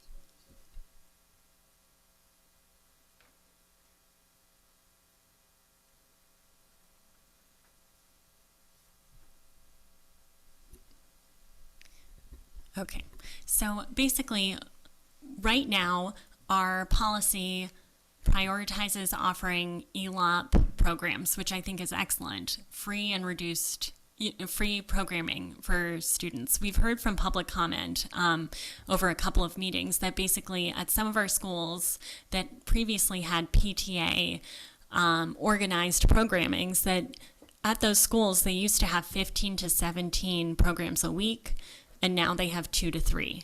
And so many districts have a hybrid model where they have free programs, but also PTA-run programs. And those PTA programs also have scholarships. So basically, the reason I'd like to bring this up tonight is because it impacts our offerings, after-school offerings for next year. And so we have to talk about it in a timely manner so that, I mean, we heard from many of our partners that provide like Lobster Joe, that with PTA provided programs in addition to ELOP programs, that many more students are served by the programs than without. So basically it's a plus, it's an addition. So here is how, and I'm not saying, this is why I think we should bring it back.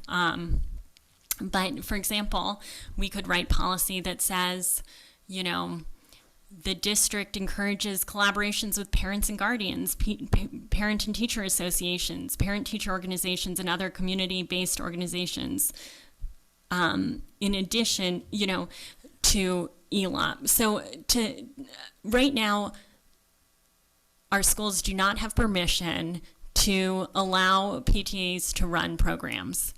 So And I'm yeah, gonna jump in. Does the majority of the board want to have this conversation, or I'm not in support of having this conversation through this medium? I think for the board policies, I think what you're talking about is something different. I think it's, if we're talking about after-school programs for next year, it's probably already even too late to be having that discussion right now. And June 24th, when the next fiscal year is in next week.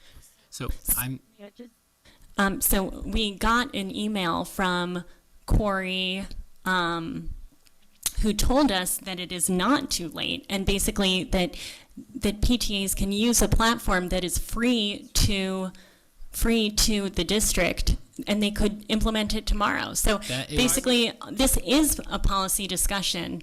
I mean, it is policy because right now we're not.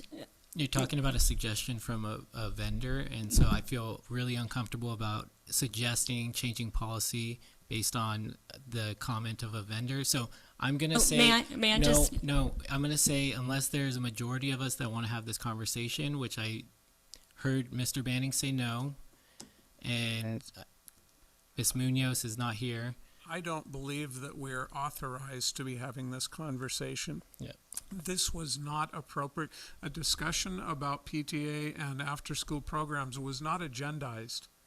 What is agendized is reviewing revised federal regulations in California Ed Code becoming law when legal cases affect board policies. The California School Boards Association provides our districts with updated samples of new or replacement policies and or language. There is nothing specific in our agenda that says we're talking about this. I think we're out of order. Okay, I need side comments. Need to stop, please. We're going to move on. What I heard from the board is that we are going to continue on with our strategic plan process that will include opportunities for discussions on all of the topics that we talked about. There will be potentially a discussion at some point to talk about a policy committee, but we also expressed interest in diminishing the number of, or consolidating the number of committees if appropriate. So with that, we are going to close this item, and we are going to go to we're going to go to E4, and then we're going to go to F2.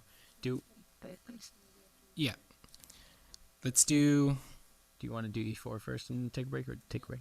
Yeah, we're going to do E4 now, and then we're going to take a short break. All right, good evening, President Escobedo, Superintendent Maldonado, and the board. I bring to you this evening our discussion and review of BP 6163.4, student use of technology.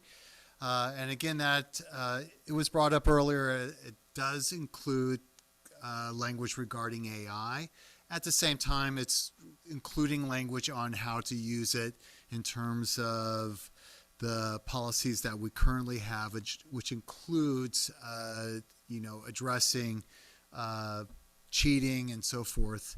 And again, it's also aligned. If you scroll down, you'll see the within this policy that CSBA actually points out the civic code that's being addressed at this time in this policy, as well as it's given specifically the exhibit that it's saying to update regarding having students actually, not just the parents, but also the students signing that they would agree with the usage of the technology that's provided to them.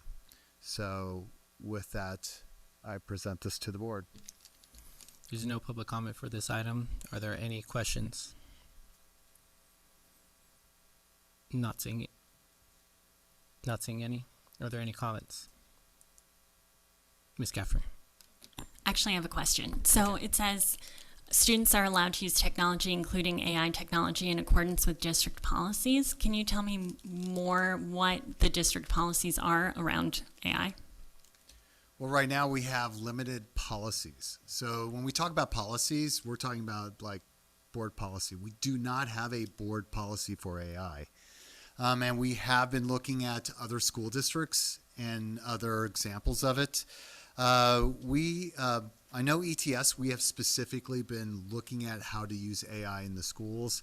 But I know there was a question that came up of how do we use AI when kids are using their devices for testing? And we have an app that specifically addressed that. So going back to your question, that during the tech use committee, we were looking at that before the cell phone policy came out, and then that took top priority. So we're continuing to go back and follow up on the AI policy. But this would be our first step by adopting this policy. I guess, are we legally required to allow students to use AI technology before having limits on how they use AI technology? From what it's saying here, what's being presented by CSBA, the answer is yes. But again, there are two parts. Remember, we'll also have to create administrative regulation, which would actually create the guardrails that you're talking about. Policy is more broad, and the administrative reg is more specific. And in addition, that the administrative regs actually we can move forward with regs without having that board approved. So, do families have to sign the tech authorization in order to go to Santa Barbara Unified? Or can you opt out? Like, if you want your child not to use tech while at school, could you express that in some way? I'm actually going to bring up Director Cooper to answer that question because I know he's been working directly with us. Yes, as I understand the question, AI language has been added and updated on our acceptable use policies for both students and staff. Our AUP is part of the registration process for all students every year that needs to be signed. Was that the question? Yes. So, because, for example, let's say a family, because I've heard that, I ask this question because I've heard it from many families. Let's say a family does not want their student to use, a bunch of educational apps. Would they be able to opt out of, or they just have to sign the document accepting all technology that is provided to students in order to register for Santa Barbara Unified? The acceptable use policy focuses on the use of technology, which could be a student's assigned device in the classroom, or it could be a computer lab classroom, or it could even be a personal device on our network. It's a lot of the do's and don'ts of what is acceptable behavior and use of technology. So it is not an opt-in, opt-out form for the device.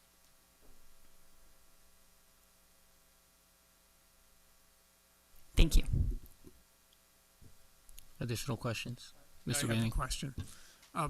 In the backup material for this item, you have included the student use of technology with the redlining from, I'm assuming this is CSBA's redlining. Yes. My question then, following that, we have the Exhibit 6163.4, which is the acceptable use agreement and release of district from liability students. Is the redlining in that policy based on changes from what our current acceptable use policy is?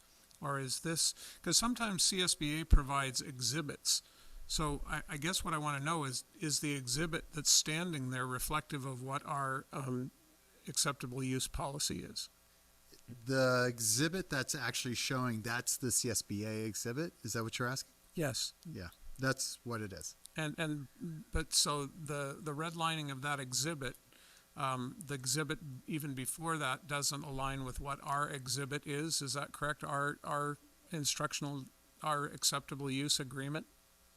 In other words, are we using CSBA's acceptable use agreement, or do we have one of our own? Well, currently we have one of our own, so we would be, if this gets approved, then we would update our. So we would use these red line changes to become our acceptable use policy. Correct. Okay. That's correct. All I needed. Yeah. Thanks. Okay.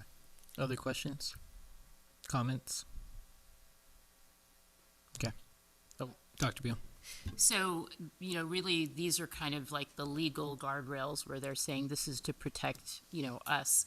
And so I will comment that, you know, we did talk about at the technology, the committee meeting about having an advisory committee to make a more individualized policy for Santa Barbara Unified based upon input from community members, especially around AI.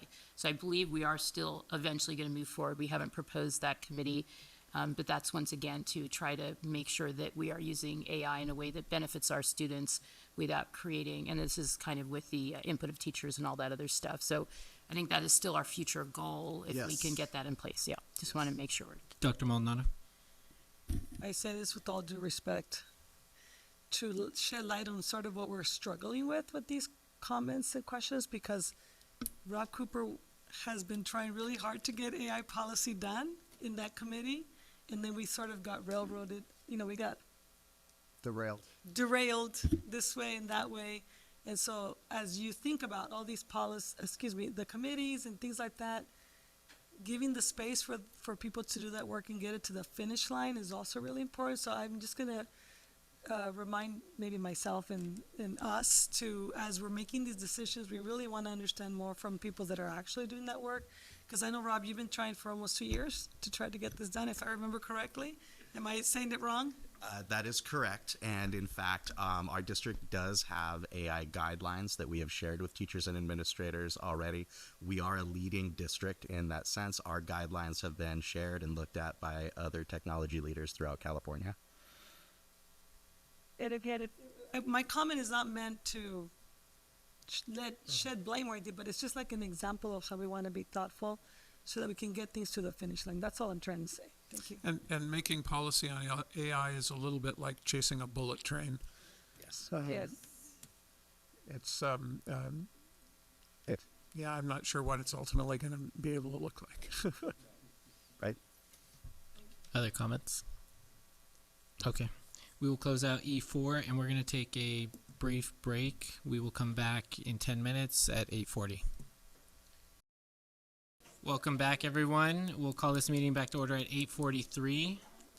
We are going to pull E2 instructional framework report and move that to either a future meeting or it'll be a board memo.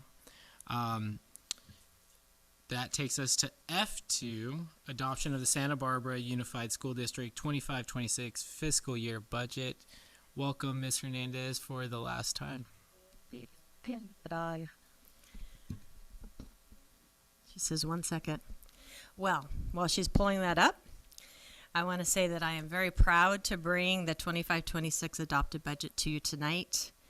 It has been such an honor to be your Assistant Superintendent of Business Services. I thank you for giving me the opportunity.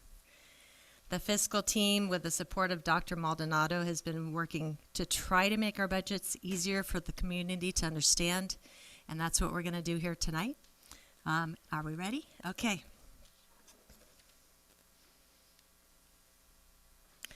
So first off, I want to say a big, huge thank you to all of our budget managers.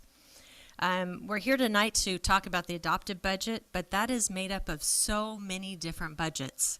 These are just some of the different managers who work on budgets throughout the district, and I just wanted to highlight that it's not just fiscal's budget, it's the whole entire district's budget. And we mostly talk about the one big operating budget, this guy. And we usually mostly talk about Fund 1, which is our general fund, which consists of unrestricted and restricted, and also includes LCAP in our budget. So this is the huge, giant packet that we give to you every time. We also put up on our website. And it is designed mostly for the state and the county. Like most of the information in here is actually the software that is provided from the state, and all of our information, all of our general fund, all of our different funds go into that. So it's very, it's grandiose, it's big, but it's also full of all the things that the state needs to see from us. It also includes all the things that the county need to see from us. So the beginning part of it is our attempt at a narrative to try to describe a little bit of what's in it and what's changed from, a prior budget till now. But then our presentation is designed to try to let everybody sort of get a feel for what's all in there, but in an easier, more bite-sized way to look at it. So, we have unrestricted and restricted revenue in our Fund 1, our general fund, and we talk about this a lot. The majority of our funding comes from local property taxes. That's why we say we're community funded, because it's the property taxes in our district that is the majority of our money. We also have federal, state, and local funding that we receive. And we have, 35 different grants, different programs that make up the restricted side of the budget. And the restricted side is funds may only be spent on items specified in the corresponding program or grant. So we have to use it the way that it's intended. What I want to highlight here is in our federal funding, President Trump's proposal would eliminate Title III, which is about $300,000 per year. I mentioned that at the hearing, the last board meeting we had. And the funding for that pays for instructional aids, extra teachers' hours, platforms, and curriculum. We currently have enough money for the current year to pay for those things, but then we just have to see if that will be cut going forward. When we talk about revenue, and we're a community funded district, and most of our funding comes from property taxes, we rely on consistent increases in the property taxes in order to pay for our employees' salaries and increase costs. So from one year to the next, we typically have about a 4 to 5% increase in those funds. We always ask the county, Santa Barbara County Tax Assessor's Office if they can help project for us for the next year of how much that will be, and what was projected for 25-26 was about 4%.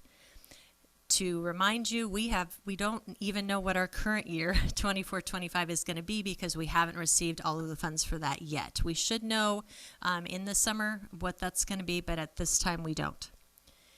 So the other districts, the LCFF districts, they rely mostly on the state's cost of living adjustment, the COLA, and in the budget, the state's budget, the COLA for LCFF went from 2.43% to 2.3%. It went down from the projections in January. We do feel that in some of our programs. Our special ed, our CTE, our nutrition programs, they all have COLA applied. So when those percentages change or go down, we do feel that. This slide was an attempt to answer, it's like fast fiscal facts for the kinds of questions that we get asked regularly. In our hearing last meeting, we had someone that said it would be really nice if we could just have something very easy to find what our certificated classified management numbers are. And I said, I can do that. So we added that little square down there at the bottom that shows what that is. It also shows that at the top corner there, we are including our salary increases that were negotiated for next year. We start on July 1 with a 3% increase, and then in January we get an additional 2%. And when I say we, I don't mean me, I mean everybody else. So then there's what we also want to show and discuss is that there's a 1.5% average step and column increase. That is over and above the 3% and the 2%. That's additional.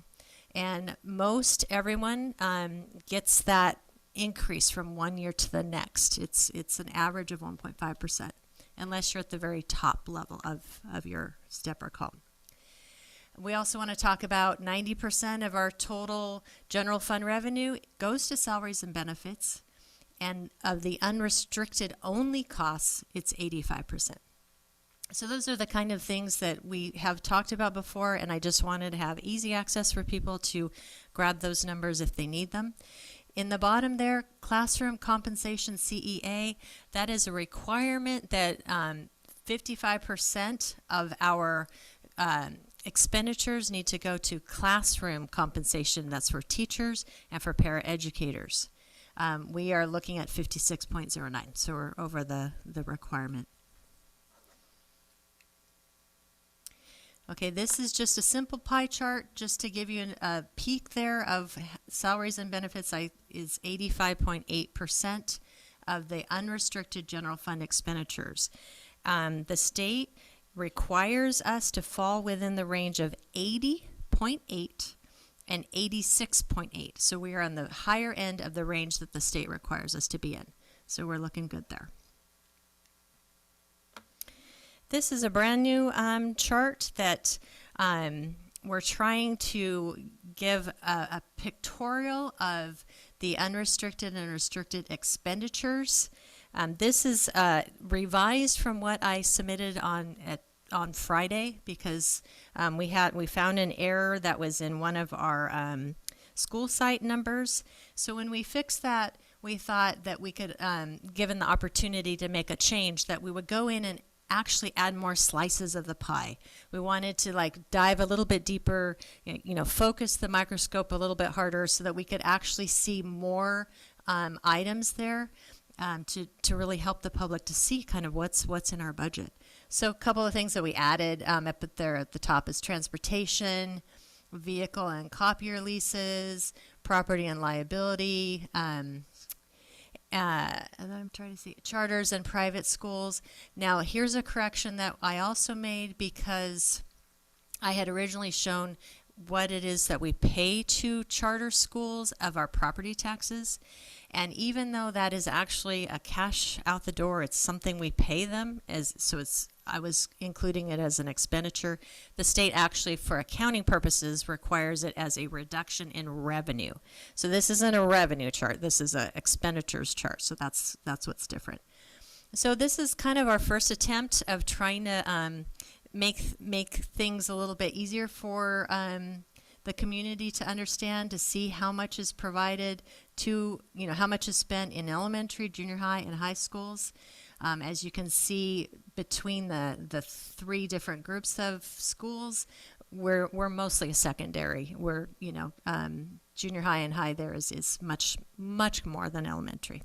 So anyway, that's kind of what we're trying to do there, and it's we'll continue to try to improve our presentations to help people understand what's in our budget.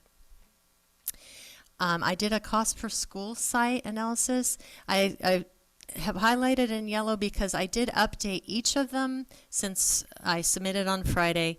And what I did there was I went back and I looked at each school has a little bit of LCAP in it because we allocate $1 million of LCAP money to the school sites. So each school has a little bit. And I thought it's more accurate to pull that out of the school sites and just keep it all in the slice of the pie that's LCAP. Mr. Venz will explain, we'll go deeper. They'll take that slice and then he'll go deeper when he does his LCAP presentation. So we wanted to be pretty accurate there. Okay. So now this is the combination there of what we just talked about, and it's just shown a different way because these are the kind of the categories that the state requires us to report on.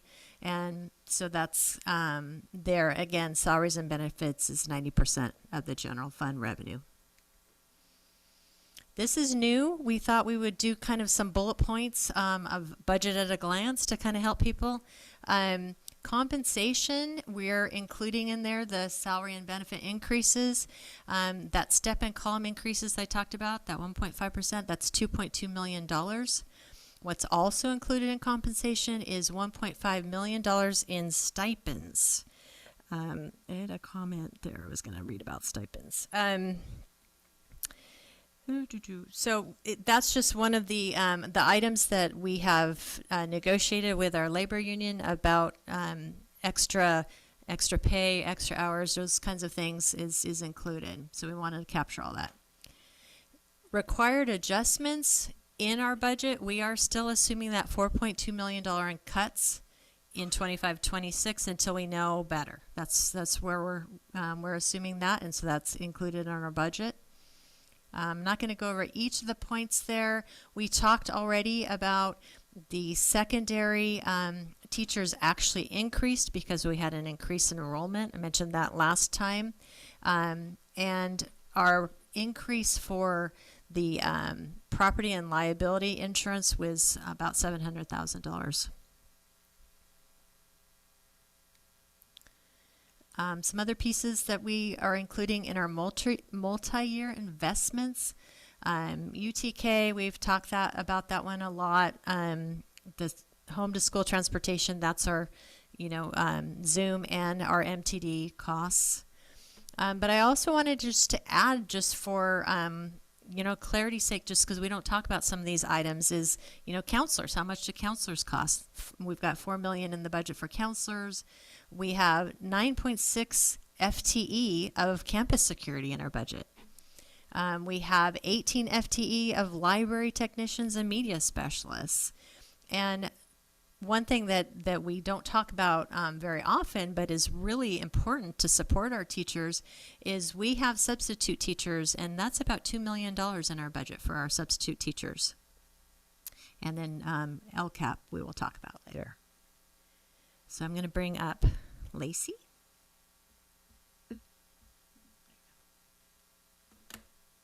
Okay, this is our multi-year projection, and it includes both unrestricted and restricted budgets.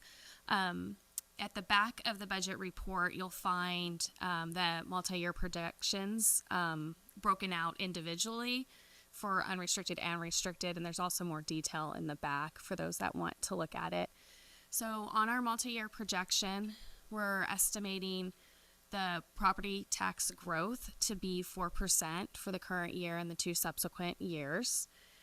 And in our total expenditures, like Kim previously mentioned, we include the 1.5% for step and column increases.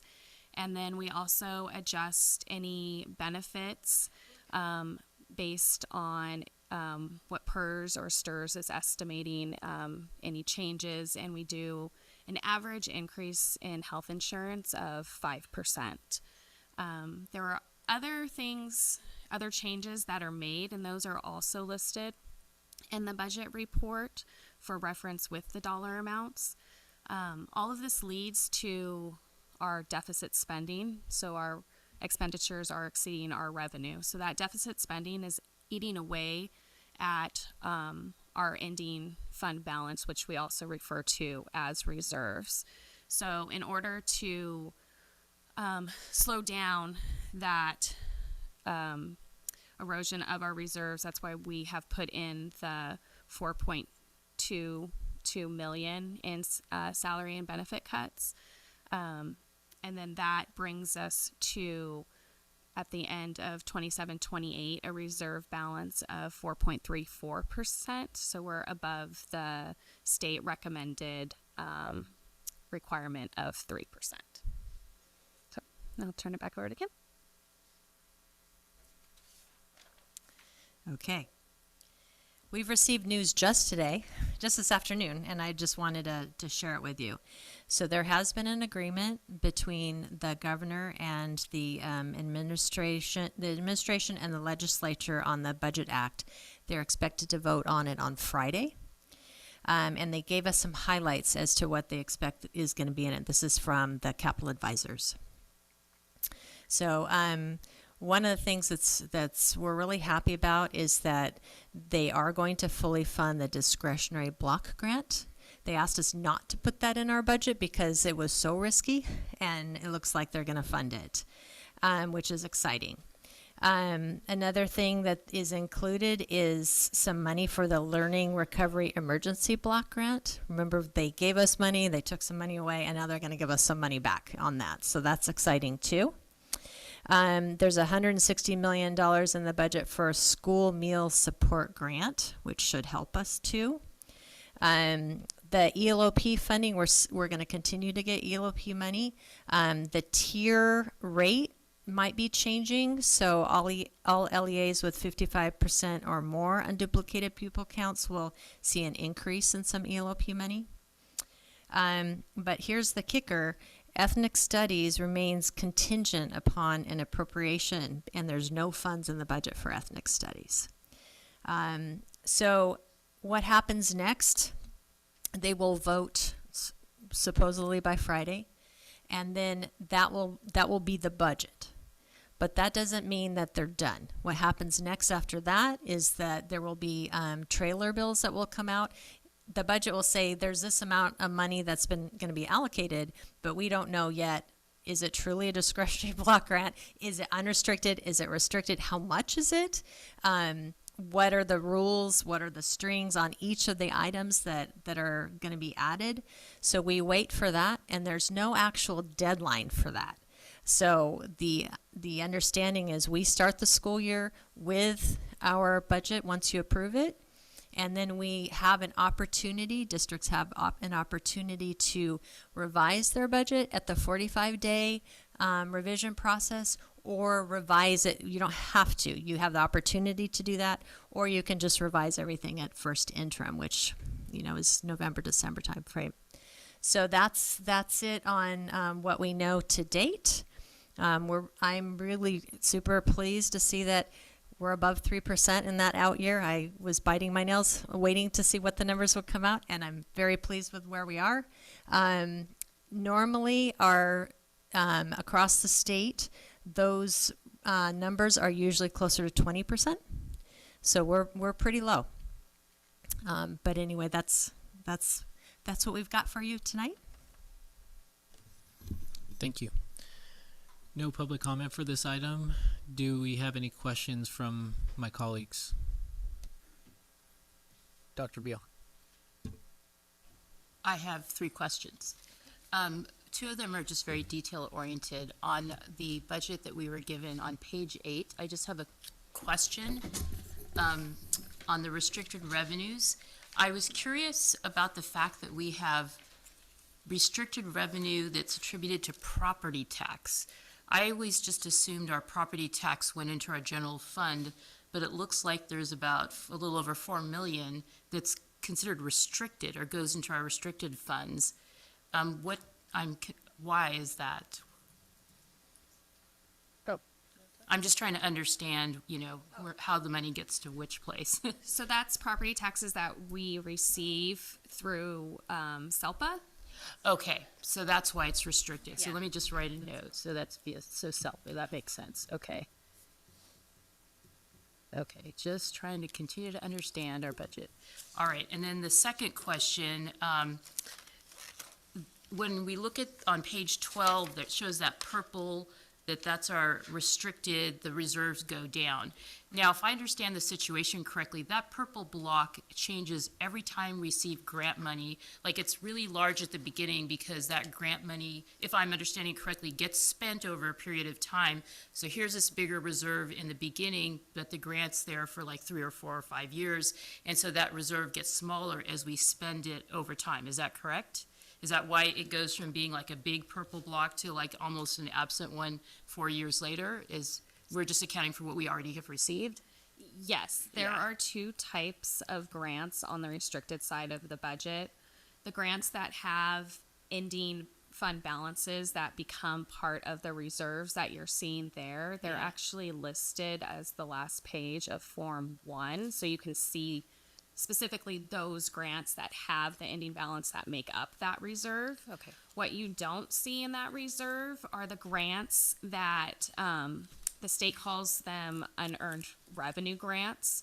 So each year, those grants, we have to match the revenue with the expenditures. So we can't show the revenue until we earn it, as in spending the grant. We can't account for it, but when we do find our final settling, then we can. Okay, and then that purple block will even change over time because if we get a grant and we get the money, so yeah, okay, that's what I understood and I wanted to make sure.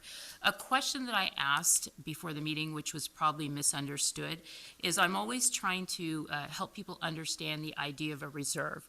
And obviously everybody wants something in a savings account, but this is not something we're saving asking just to have a big number. I always try to understand our cycle of budgeting. I know that we don't always get money toward until the end of the year. So one of the reasons we have a savings account or reserve, I don't like to use the word savings account for it, is so we can meet those expenses without borrowing money. My other understanding of the reserve is it would be nice to have, if we for some reason didn't get any money, to be able to cover 3 months worth of expenditures. So the number I was asking is for at least for 2024-25, if we had to say we needed 3 months. I mean, if I look at the expenditures, it's different from month to month. But what number do you use in your accounting to say how much is a 90-day amount of money we need to have? If we got zero funds, Right. like everything We've stopped. looked at that before, and I'm trying to remember off the top of my head, but it was like our reserves would last us for 1.5 months, maybe Okay. 2. It wouldn't last us 3. So we kind of looked at that before, like if there was a situation where we didn't receive enough property taxes, or we always kind of slumped down in that October-November timeframe before we received property tax money. Our reserves would cover payroll for maybe a month and a half. It's not going to last long. So a lot of times what we do is either we have to borrow money to cover that, or if we have if we have funding in other accounts that we can borrow from ourselves. So we've done that in the past too. When we had COVID money, it was easy because we could borrow from that. But we have other accounts, like we have maybe some facility accounts. Maybe we can borrow money from that. We can we can use our reserve during that time period. For this year, we've looked at it and we feel like we're going to be fine for this year and not have to borrow money. But going forward, we're going to have to assess that every single year. Hey, are you referring to this year as 25, 26. The reason I ask that question is as we are looking at our multi-year projection, we're going down to that 4.34%, which is an estimate. And so obviously, as every year goes by, that number may change. Hopefully it gets bigger and not smaller. But why, we have a board policy of 10%. We have a state requirement of 3% going 3 years out.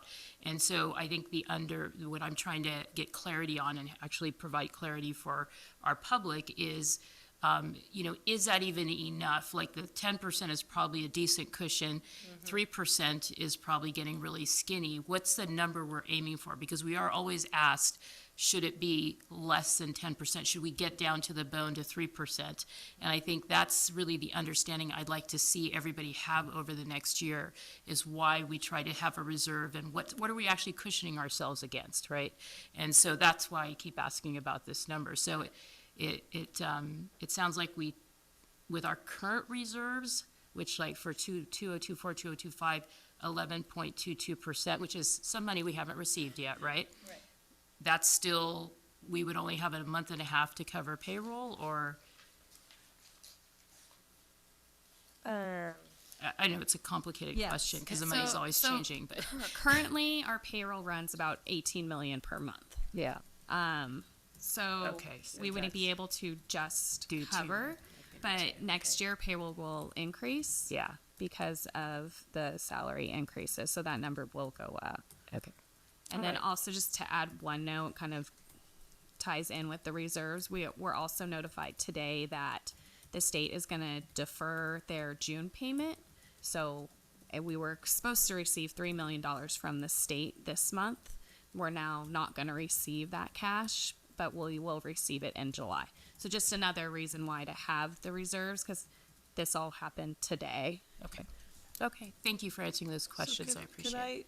Kim, what is the number school services recommends for reserves for a unified school district? I know that it was part of our fact-finding binder. Do you remember that number? Because I think that goes a little bit to your question. Like, there are recommendations from school services about an elementary district, a high school district, and a unified district that is in a community-funded status. I don't remember. We can look that up. Other questions from the board? I have a couple of them. On the slide about what what's included in the budget, The pie chart? Yeah, no, the one that was the kind of fast facts page. Oh, got it. I just want to clarify, classroom compensation, the CEA, is that 56.09? Is that 24-25, or is that projected for 25-26? It's projected for 25-26. And then also under staffing, where you have those numbers, do those include numbers for positions that we know are going to end up having to do contract through vendor services for special ed, or are these only people that we're paying? It's just people we're paying. Okay. It won't include contract. Okay.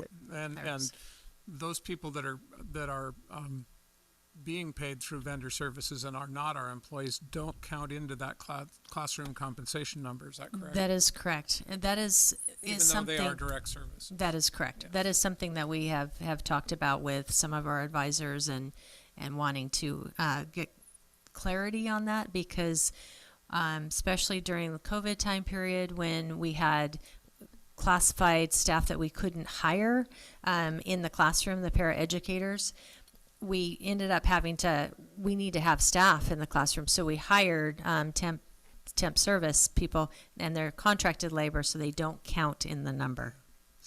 And in response to the question about what the recommended reserves for Unified and so forth, I recall Schools for Sound Finance recommending that basic aid districts should make sure that their reserves are at least equivalent to what the excess property tax amount is, so that a district like Montecito would have justification to have way more reserve than one like ours, where we're a little bit closer to the 3% or so. I think right. We're probably growing into that area where we could easily justify almost 10% on that basis.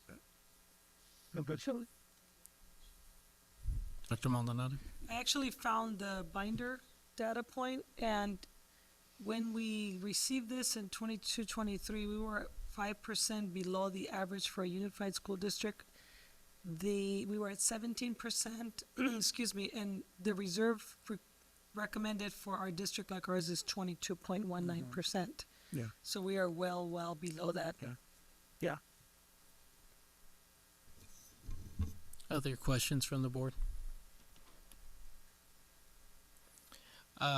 Just one question. So when we're looking at the 3-year average, and I always come back to this because we're going to have these conversations going into next year, you're assuming that we're cutting for that $4.2 million next year in ongoing expenses. Is that correct? Correct. Okay. Okay. Any other questions? Thank you. Yeah. Yeah, we're going to move to comments. Ms. Caffrey for first comments. Thank you both. Oh, I just want to say thank you very much to Ms. Hernandez and your whole team. I thought that the additional visuals that you created really helped understand our budget and were a great step. So thank you very much. I think this was an excellent PowerPoint, and I appreciate all your work. So thank you. Other comments? How can you say thank you enough for your dedication, your time, and your excellent work and responsiveness? Thanks, Kim. Yeah. Dr. Maldonado? Actually, I have two different things from the board. Because we did make a change to the presentation, I'm going to ask permission from the board to have Sandra put a disclaimer and upload the new slides, so that for future boards, and if anybody wanted to look at it, they could see that we actually had two presentations with the revised copy in board docs, and I want to make sure that it's okay with the board for us to do that. So that's number one. I'm getting a Yes. okay. Thank you. With that, I also want to say to Kim, I couldn't have done it without you. And you and I, but mostly you, have been through so much, and to have you at this last meeting take a stab at doing this request from the board to try to continue to make things transparent on her last day, everybody, is nothing short of dedication, commitment, knowledge, passion for the work that you do. And I'm going to miss you tremendously, and having lunch with you and reading your books. And, I just can't thank you enough for coming to work for us after having been at the SELPA, seeing the county work, and then, just everything that you've been through and have done. I'm with Frank. People need to understand what an amazing Assistant Superintendent of Business Services you are. And you've done so much work to try to make the budget understandable. At the end of the day, we're still a Moody's AA1 district, which means if we go to a bond, we're going to be in good shape. So thank you so much for everything you have done. Appreciate you.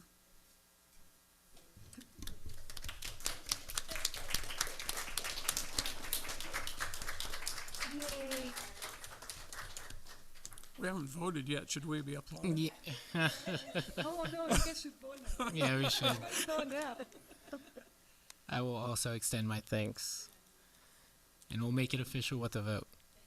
So I'll bring it back to the board. If there are no other comments, is there a motion to approve? I move to approve the adoption of the Santa Barbara Unified School District 2025-2026 fiscal year budget. Do I have a second? I second. We have a first and a second. Ms. Munoz left the meeting early, so a unanimous vote is 4-0. All in favor? Aye. It's 4-0.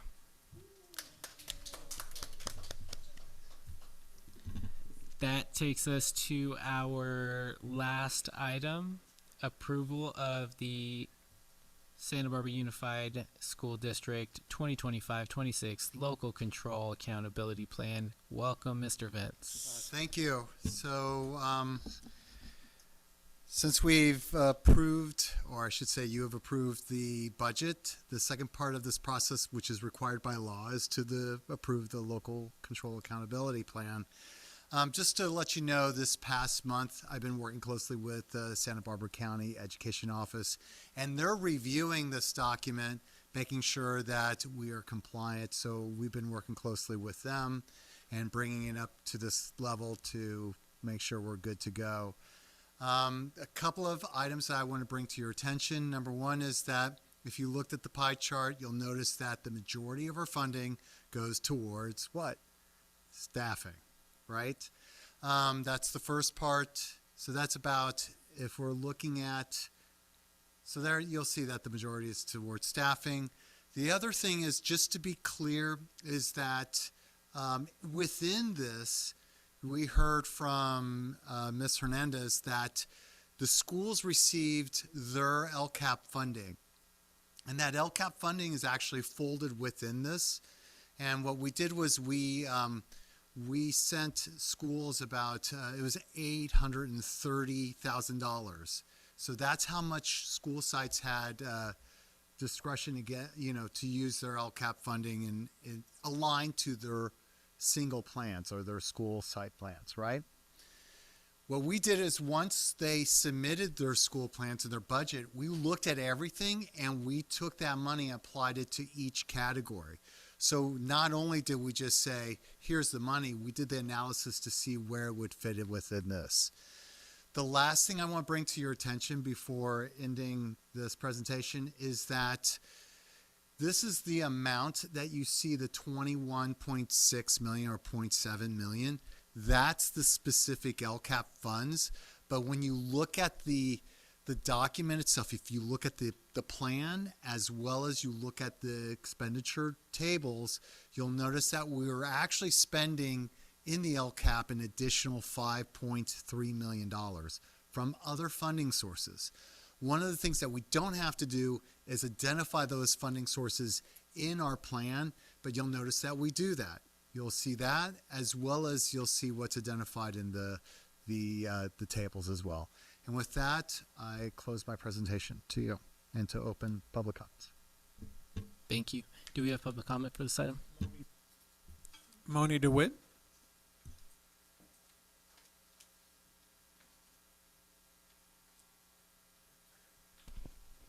Hi there.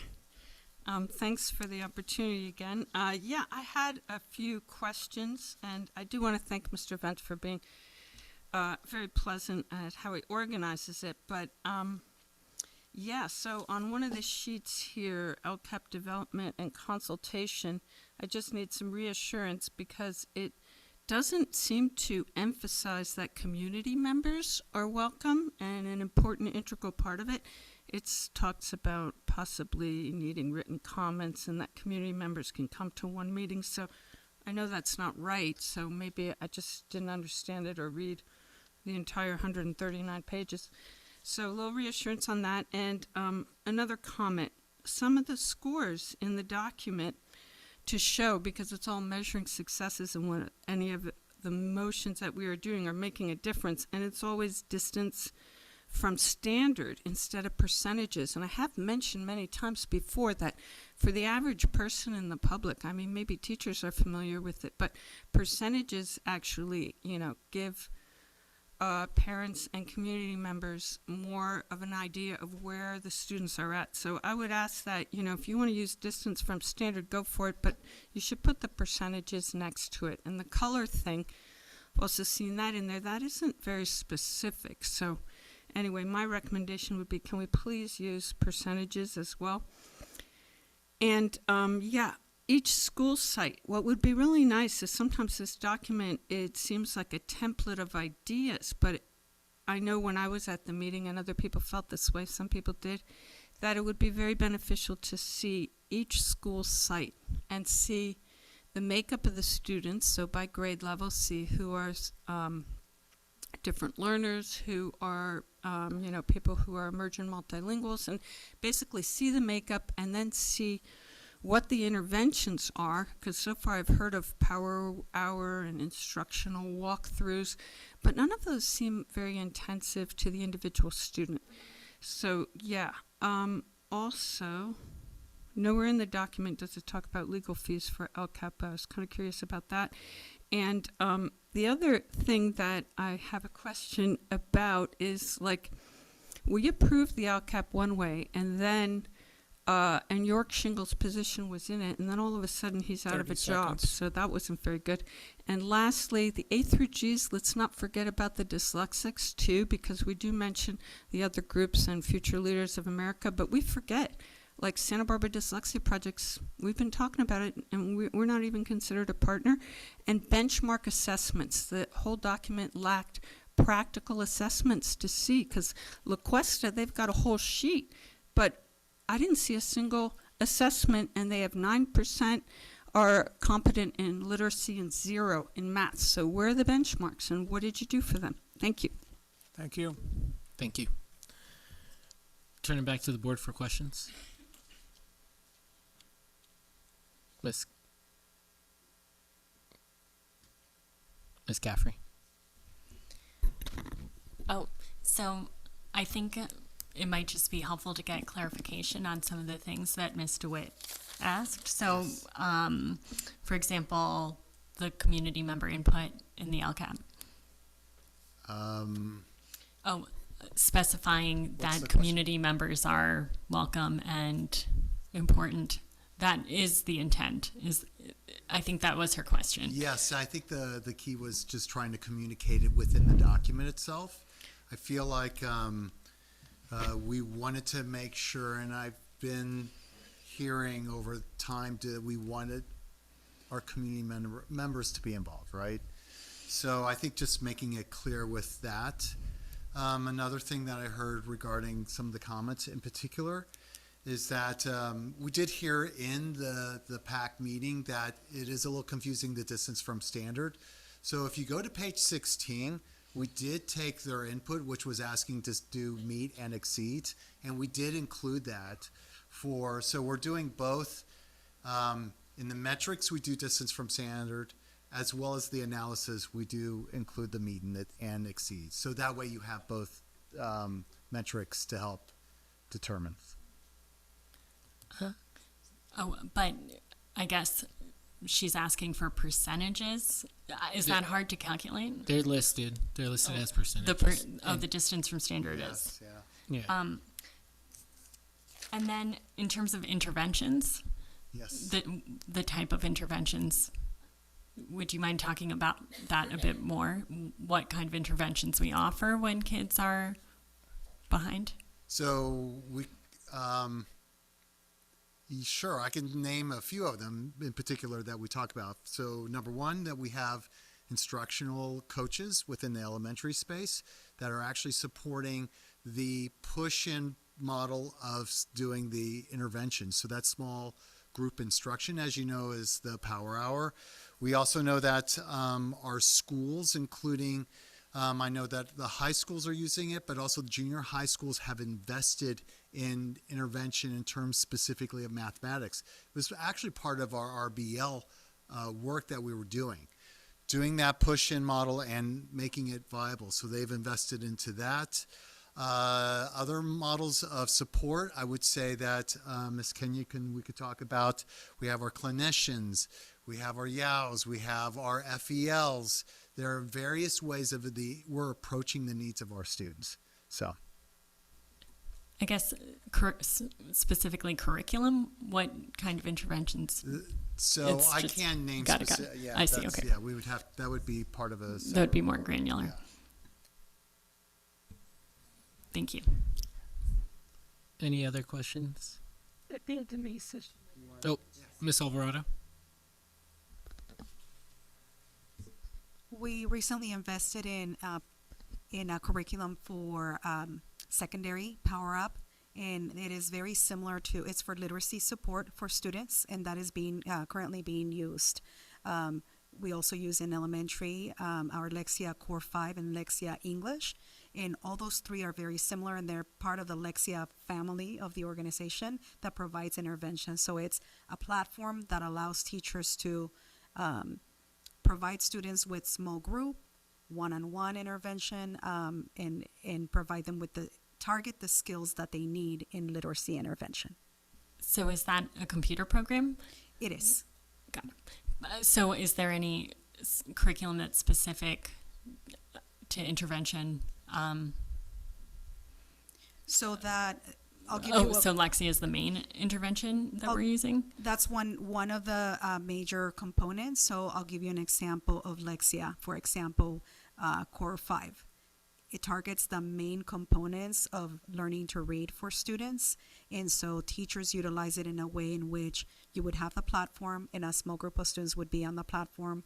Another group of students could be working as a group. And then another group of students will be doing independent work based on the skills that are needed and identified through that platform. So it's all interconnected. And that also happens for the after-school intervention. Denise, Lexia, that group is the same group that does the letters training? Yes. So Lexia is the company that also developed the letters training with Louisa Moat. So when we think about this comprehensive work that we've been asked about with getting teachers trained in letters, this is the same group of people that are doing those kinds of intervention platforms. And the last one I want to mention, we heard about 2 months ago, I think it was, the IXL in mathematics. As you know, that in junior high school, we're also doing small group instruction notations. Not every school exactly the same perfectly well, but we know that there's been some successes in that. Particularly, I can point out to Santa Barbara Junior High, where we've seen the IXL program really provide the teachers real in-time groupings of exercises students could do. The teacher's still the main actor and the main deliverer and the main decision maker, but these all small group ways that we can now use technology to also help out, right? Some of the tier 2 interventions, and sometimes they're long term, sometimes they're short doses, so it depends, right? So what students need, when they need it, how they need it is what we're really aiming for here. And it's not cookie cutter, it's not going to be the same for every child. But I think the difference now is we can even begin to talk about what does that look like, and that's a big shift in the system. Thank you, Ms. Alvarado. Thank you. Any other questions from my colleagues? Comments? Dr. Beal. Thank you, Steve, for presenting this. As people may know, I am involved in the community part of the LCAP. I'm part of the LCAP community group, and we do participate quite a bit. One of the comments I will make is we have data, and we do look at it for literacy and math. One type of data that we had difficulty looking at as a group, as a community group, was kind of the culture and climate, like mental health, and what we were using was a panorama data. And I had made this comment in a question, which is we have approved as part of our consent agenda continuing with the panorama surveys. And the comment I would make is we, having had that experience with looking at data from the LCAP, as we move forward with Panorama, as we decided to do, we have decided to fund to approve funding for that. We need to look at some more specific questions that answer with LCAP if certain things are effective, because there are broad categories and we spend quite a bit of money on mental health, outreach workers, and we aren't able to differentiate who is having, are they equally effective? Is one group more effective? So we're as interested in success as something that might not be working, so that we can continue to kind of refine the LCAP and spend the money where it can be best spent. So I had made a comment that we do need to look at our panorama questions, especially in those culture and climate, and ask maybe some very specific feedback questions. Who have you had contact with? And you could give a list: youth outreach workers, mental health counselor, whatever. And then we can also maybe ask people to track who they're having interactions with and try to get more data. Sometimes it's difficult to get this data, so I'll comment that we need to refine our ability to look at how we spend money and get that feedback.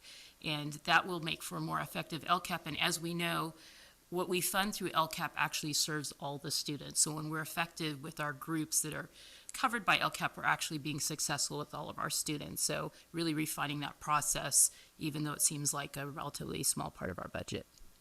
Ms. Caffrey? And I think that is kind of part of the Finance Committee's mandate, is starting to implement academic ROI. So I think looking, it can be very time consuming to look at all your programs, but looking at the largest programs first, are they working? What is the cost benefit? So I hear you, and I think that that is basically one thing that we will be thinking about in the coming year. Dr. Maldonado? So I really appreciate this conversation. I think one of the things we want to think about as we're vacillating between like student outcomes, setting metrics, doing equitable results measurement, is figuring out what's the indicator that will prove that it's a cause or a correlation. And so we can say that we can tweak the panorama survey, going back to the guy from UCSB, I'm blanking on his name, I apologize. How you ask the survey question also really has a lot to do with it. I think the science behind this is that what we're seeking to understand is this particular investment, and we're talking about people, not widgets, right? Is it causing, or is it a correlation to the support of the teacher, the parent, the counselor, and everybody working together to support and lift up a student? And so when we go granular on one thing, I think we need to be careful. I think when we get good at figuring out how will we know that that measure is actually impacting overall, because we need to go big and then we need to go individuals. I think when we are seeing the investment, or when we're seeing the results going up as we have seen in some areas, it's hard to say, was it the teacher? Was it the para? Was it the curriculum specialist? Was it the curriculum that there's so many levers we can move.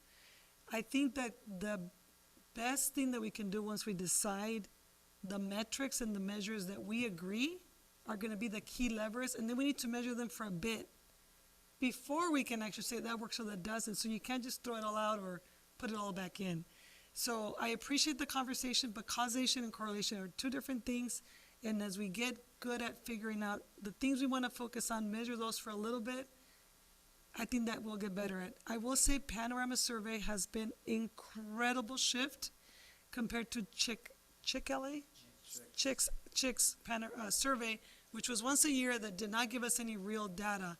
And I just want to kind of bring that up for us to understand where we are, where we've been, where we are, where we're going, so that we can ensure that, are we talking about people, positions, programs?